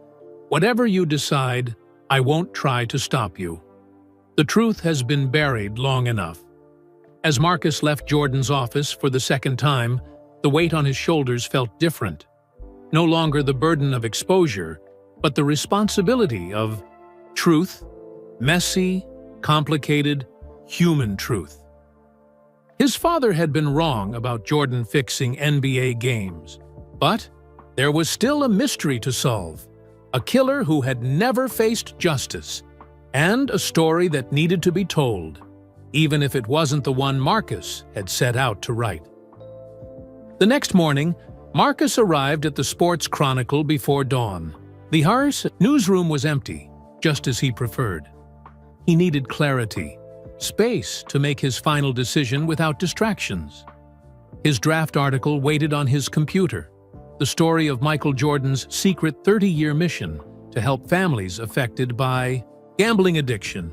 It mentioned Chicago Heights and Darius Washington, but without the sensationalism that could have destroyed Jordan's legacy. It was truthful, but selective. Was that journalism or protection?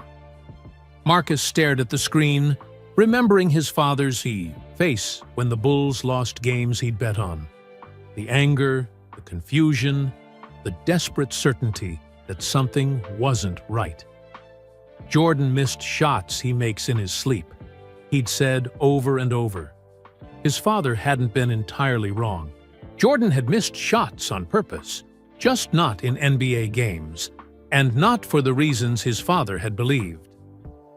A soft chime from his email interrupted his thoughts.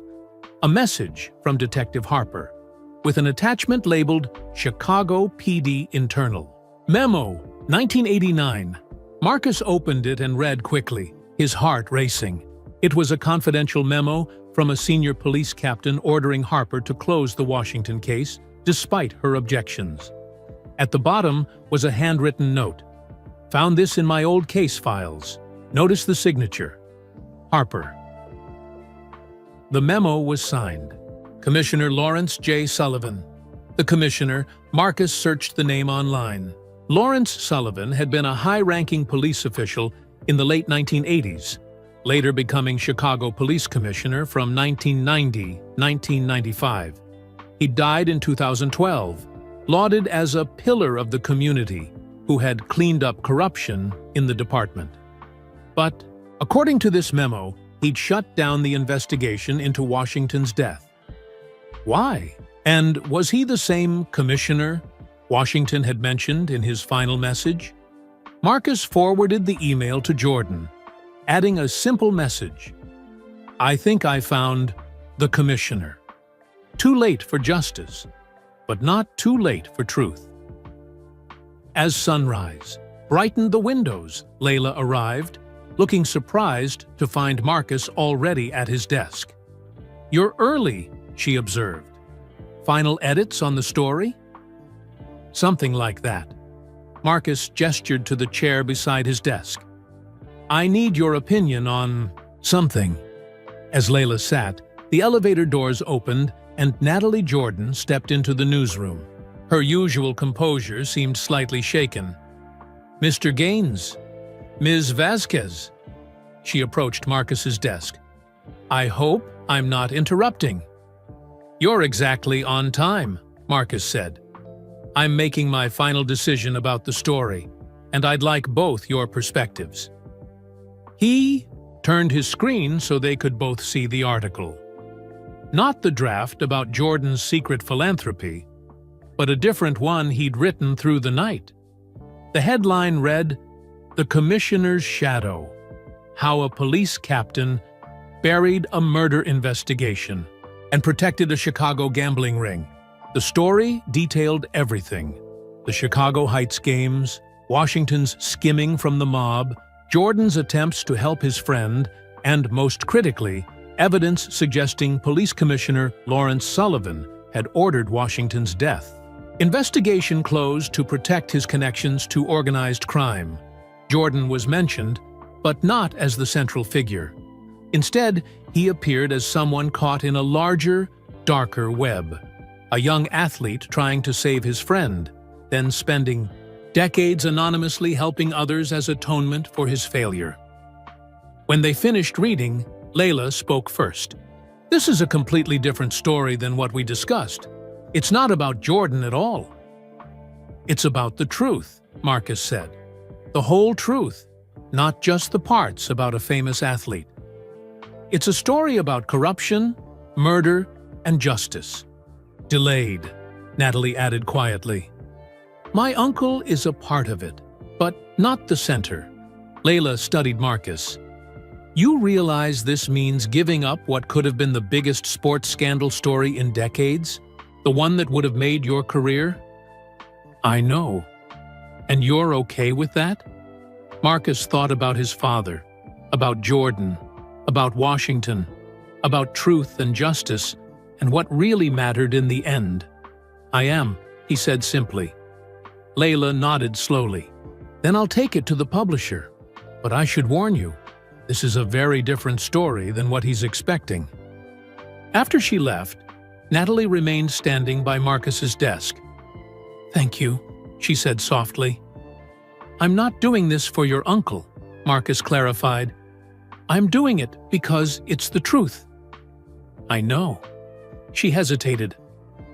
"My uncle asked me to give you something, regardless of what you decided to publish." She placed a small wooden box on his desk. Inside was a basketball keychain with the Bulls logo and a handwritten note. "Some debts can never be fully repaid, but we keep trying anyway. Thank you for understanding that. MJ." Marcus felt his throat tighten with unexpected emotion. "He also wanted you to know that he's establishing a public foundation for gambling addiction support," Natalie added, "in Darius Washington's name. He's hoping you might serve on the board." Before Marcus could respond, his phone buzzed with a text from Layla. "Publisher approved your story. Running tomorrow, front page." Natalie saw the message and smiled slightly. "It seems we both made the right decision." As she turned to leave, Marcus called after her. "The letter you sent to Detective Harper, why?" She paused. "Some secrets protect the guilty. Others just prolong the pain. It was time to let this one go." Left alone at his desk, Marcus held the keychain, turning it in his fingers. The story he would publish tomorrow wasn't the one he'd spent months pursuing. It wasn't about exposing a sports icon or validating his father's suspicions. Instead, it was about corruption, justice, and the complex ways humans try to atone for their failures.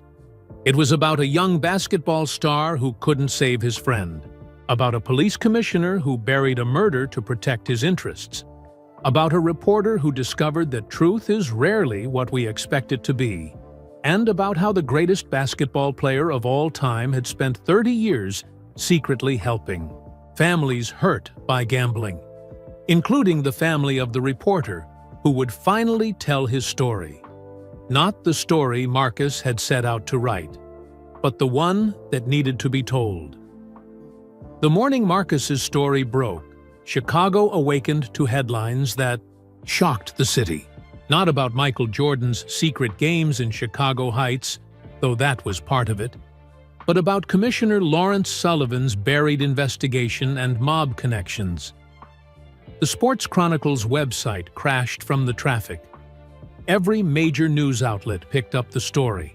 By noon, the Chicago Police Department had announced a formal review of all cases Sullivan had supervised during his tenure. Marcus sat in Layla's office, watching the coverage unfold on her wall of screens. "You've started an earthquake," she said, handing him a cup of coffee. "The mayor just announced a special task force to investigate Sullivan's cases. The FBI is getting involved. And 3 families of suspected mob hits have already come forward, saying their cases were suspiciously closed under Sullivan's watch." What about the Jordan angle? That's what everyone expected. It's there, but it's not the headline. Layla smiled. "You gave Jordan exactly what he needed. Acknowledgement of his mistake and recognition of his atonement, without making him the villain." Marcus's phone had been ringing constantly all morning. He'd ignored most calls, but when it rang, again with Natalie Jordan's name on the screen, he answered. "My uncle would like to see you," she said, without preamble. "He's at the United Center. Can you come now?" The United Center was empty, except for a solitary figure standing at center court. Michael Jordan turned as Marcus's footsteps echoed through the vast arena. "Quite a story you wrote," Jordan said as Marcus approached. "The true one, I hope. As close as anyone's gotten in 30 years. Jordan bounced a basketball that had been sitting at his feet. The familiar sound reverberated through the empty stadium. Sullivan. All these years, and I never knew his name. The man who protected Washington's killers. He can't face justice now, Marcus said. but his legacy is destroyed, and the cases he buried are being reopened. Jordan nodded, dribbling the ball slowly. Washington would have appreciated that. He was always talking about justice, even while he was breaking the rules himself. He passed the ball to Marcus. "You're a good writer, Mr. Gaines. You found the real story." Marcus caught the ball, feeling its familiar texture. "Not the one I expected to find." Life rarely gives us what we expect. Jordan gestured to the empty seats surrounding them. "When I played in this building, everything seemed so clear. Win or lose, hero or failure, black and white." He took the ball back from Marcus and shot it toward the basket. It swished through the net, just as it had thousands of times before. "Though, real world isn't that simple," Jordan continued. "In real life, good people make mistakes. They try to help and make things worse. They try to atone and wonder if it's ever enough." Marcus thought of his father, of the bitterness that had consumed him. "My father died believing he'd been cheated, that the games were fixed, that you were somehow responsible for his losses. And how do you feel now, knowing the truth?" "I understand better," Marcus said carefully. "You made a mistake, trying to help your friend. My father made a mistake gambling away our future. You spent decades trying to make amends. He spent years blaming others." Jordan retrieved the ball. "We all find different ways to live with our failures. The foundation you're starting in Washington's name. Will it be public? Will people know it's you behind it?" "Yes. No more anonymity." Jordan dribbled the ball thoughtfully. "Your story made that possible. Now I can honor Washington's memory openly, without fear of exposing the past. The bad parts are already out there thanks to you. So are the good parts." They stood in silence for a moment. Two men connected by a 30-year-old tragedy and its rippling consequences. "There's one thing I still don't understand," Marcus finally said. "That day at the Drake Hotel, when I first confronted you, you seemed almost relieved, like you'd been waiting for someone to ask about Chicago Heights." Jordan smiled slightly. "Maybe I was. 30 years is a long time to carry a secret." He shot the ball again, another perfect swish. "Maybe I was tired of hiding the foundation's work, tired of anonymous giving, tired of the weight of it all. So my ambush was actually convenient?" "I wouldn't go that far," Jordan chuckled. "But when it happened, part of me thought, finally, now I can tell the truth." As they talked, the arena doors opened and a group of children entered with several adults, a youth basketball clinic about to begin their session. The kids stopped short, eyes widening at the sight of Michael Jordan, standing on the court. Jordan nodded to Marcus. "Duty calls. Can't disappoint the kids." As Jordan walked toward the awestruck children, Marcus called after him. "One last question. Why did you help my family specifically? Out of all the gambling cases, why us?" Jordan turned back. "Your father came to me once, right after Washington died, accused me of fixing games, said I'd ruined his life." His expression softened. "He had a photo of you in his wallet, showed it to me, said no matter what happened, he'd make sure his son had a better life." Marcus felt his throat tighten. "I never forgot that," Jordan said quietly. "A man who'd lost everything, but still cared most about his son. When I started helping families affected by gambling, yours was the first on my list." As Jordan joined the children, Marcus watched from the sidelines. The greatest basketball player of all time, showing kids how to dribble and shoot, his famous, competitive spirit softened by time and perspective. Marcus thought about the story he'd written, now spreading across the country. Not the scandal he'd expected to uncover, but something more valuable. A truth about human complexity, about mistakes and redemption, about the long shadow of the past and the possibility of atonement. His father had been wrong about the games being fixed, but he'd been right about one thing. There was a story there, waiting to be discovered, just not the one either of them had imagined. Outside the United Center, Marcus paused to look back at the statue of Michael Jordan frozen in his famous flight to the basket. The plaque read, "The best there ever was, the best there ever will be." True enough, Marcus thought, but incomplete. The real Michael Jordan was more complicated. A basketball legend who couldn't save his friend, who made a terrible mistake trying to help, and who spent 30 years trying to make it right. Flawed human being who, like all of us, was trying to balance the scales of his life.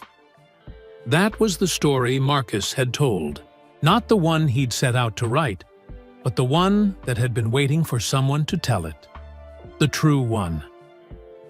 6 months after his story broke, Marcus stood in a small cemetery on the outskirts of Chicago. The autumn leaves crunched beneath his feet. As he approached a simple headstone, Darius Washington, 1963-1989, beloved friend.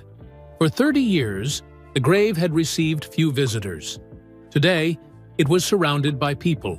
Terrence Willis in a wheelchair, Detective Harper standing respectfully to one side, Natalie Jordan in a dark coat, and Michael Jordan himself, tall and solemn in the afternoon sun. The occasion was both an ending and a beginning. The Darius Washington Foundation for Gambling Addiction Prevention had officially launched that morning with a press conference at the United Center. Now, its namesake was finally receiving a proper remembrance. "I never visited before," Jordan's said quietly as Marcus joined the small group. "Couldn't bring myself to face it." "Why now?" Marcus asked. "Because it's time," Jordan said simply. "Past time." The ceremony was brief but meaningful. Jordan spoke about his childhood friend, their basketball games in North Carolina, their dreams, their bond that had followed them to Chicago. He didn't shy away from the harder truths, Washington's gambling problems, the trouble he'd gotten into, the desperate circumstances that had led to his death. Darius made mistakes, Jordan told the small gathering. So did I. For 30 years, I've carried the weight of those mistakes. Today, I'm putting that weight down. When the short service ended, most of the attendees headed to their cars. Marcus lingered, watching as Jordan knelt by the headstone, placing a hand on it briefly, before standing. "Thank you for coming," Jordan said when he noticed Marcus waiting. "I wanted to pay my respects. Without Washington, there would have been no story." Jordan nodded. "Ironic, isn't it? He caused so much trouble in life. In death, he's helping people he never knew." They walked together toward the cemetery gates. The foundation's launch had been featured in every major news outlet. With Jordan's name and resources behind it, it would help thousands of families affected by gambling addiction. "How's Terrence doing?" Marcus asked, glancing back at the frail figure being helped to a car. The treatments bought him some time. 6 months, maybe a year. Jordan's expression was somber. He insisted on being here today. Said he owed it to Washington. As they reached Jordan's car, he turned to Marcus. "Your story changed things. Not just for me, but for a lot of people. The FBI has reopened 3 murder cases connected to Sullivan. Families have answers they've waited decades for." "And what about you?" Marcus asked. "How has it changed things for you?" Jordan considered the question. "I don't have to hide anymore. The foundation work, Washington's memory, my own mistakes, It's all in the open now. There's freedom in that. And the criticism? The people who still think you were more involved than you admitted? There will always be critics. Jordan shrugged. But the truth is out there now. The real truth. Not just rumors or accusations. Marcus thought about his own journey, from the angry son seeking justice for his father, to the reporter who discovered a more complex story than he'd imagined. "I visited my father's grave last week," Marcus said. "First time since the story broke. I told him everything I'd learned. About Washington, about Sullivan, about your help over the years." He smiled slightly. "I like to think he would have understood." "Maybe he would," Jordan agreed. "Sometimes we need distance to see things clearly." They reached Jordan's car where Natalie was waiting. Before getting in, Jordan extended his hand to Marcus. "You know, in all these months, we never properly introduced ourselves. I'm Michael." Marcus shook his hand. "Marcus Gaines." "I know." Jordan smiled. "I've been writing checks to your family for decades." As Jordan's car pulled away, Marcus remained standing by the cemetery gates. The story that had consumed his life for nearly a year was finally complete. The mystery had been solved. The truth revealed. Justice set in motion, even if delayed by 30 years. His phone rang. Layla from the Chronicle. "The Sullivan investigation just expanded," she said without preamble. "FBI is looking into 3 more cases from his time as commissioner. Your story is still growing legs?" "Good," Marcus said. "The truth deserves to come out, however long it takes." "Speaking of truth, the Pulitzer Committee called. Your piece is on the short list for next year." Marcus hadn't written the story for awards, but the recognition felt like validation of a different sort. Acknowledgement that journalism at its best wasn't about sensationalism or takedowns, but about complex, human truth.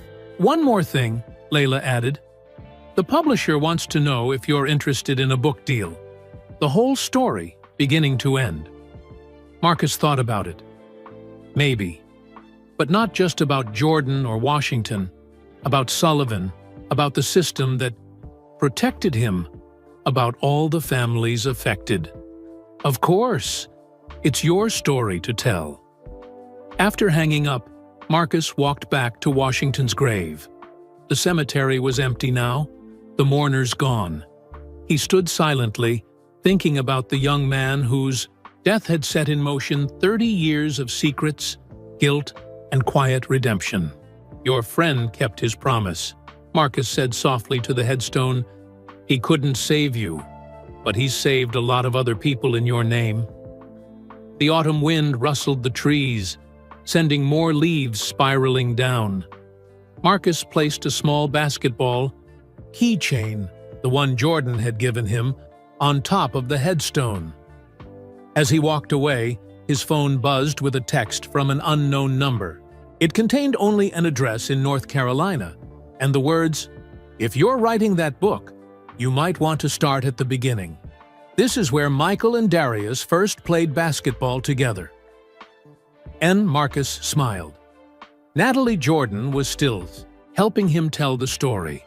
The whole story, from beginning to end. The confrontation at the Drake Hotel seemed like a lifetime ago. What had started as an ambushed journalist seeking a scandal had become something else entirely. An unlikely partnership that had brought hidden truths to light. Marcus had set out to expose a basketball legend's darkest secret. Instead, he'd discovered a story about friendship, failure, redemption, and the complicated ways humans try to make amends for their mistakes. Not the story he'd expected. But as he was learning, the most important stories rarely were. Sometimes the truth was found not in the accusation, but in the unexpected reaction it provoked. Not in the scandal, but in the human heart behind it. That was the real story. The one worth telling. Where are you listening from today? I'd love to hear in the comments below. If you enjoyed this emotional journey exploring Michael Jordan's 30-year secret, please like this video and subscribe to the channel for more compelling stories, just like this one. Don't forget to share with friends and family who might appreciate this tale of redemption, forgiveness, and the complex truth behind public personas. Your shares help spread awareness about the importance of looking beyond headlines and understanding the human stories that connect us all. Thank you for listening, and I'll be back next week with another story that will touch your heart and challenge your perspectives.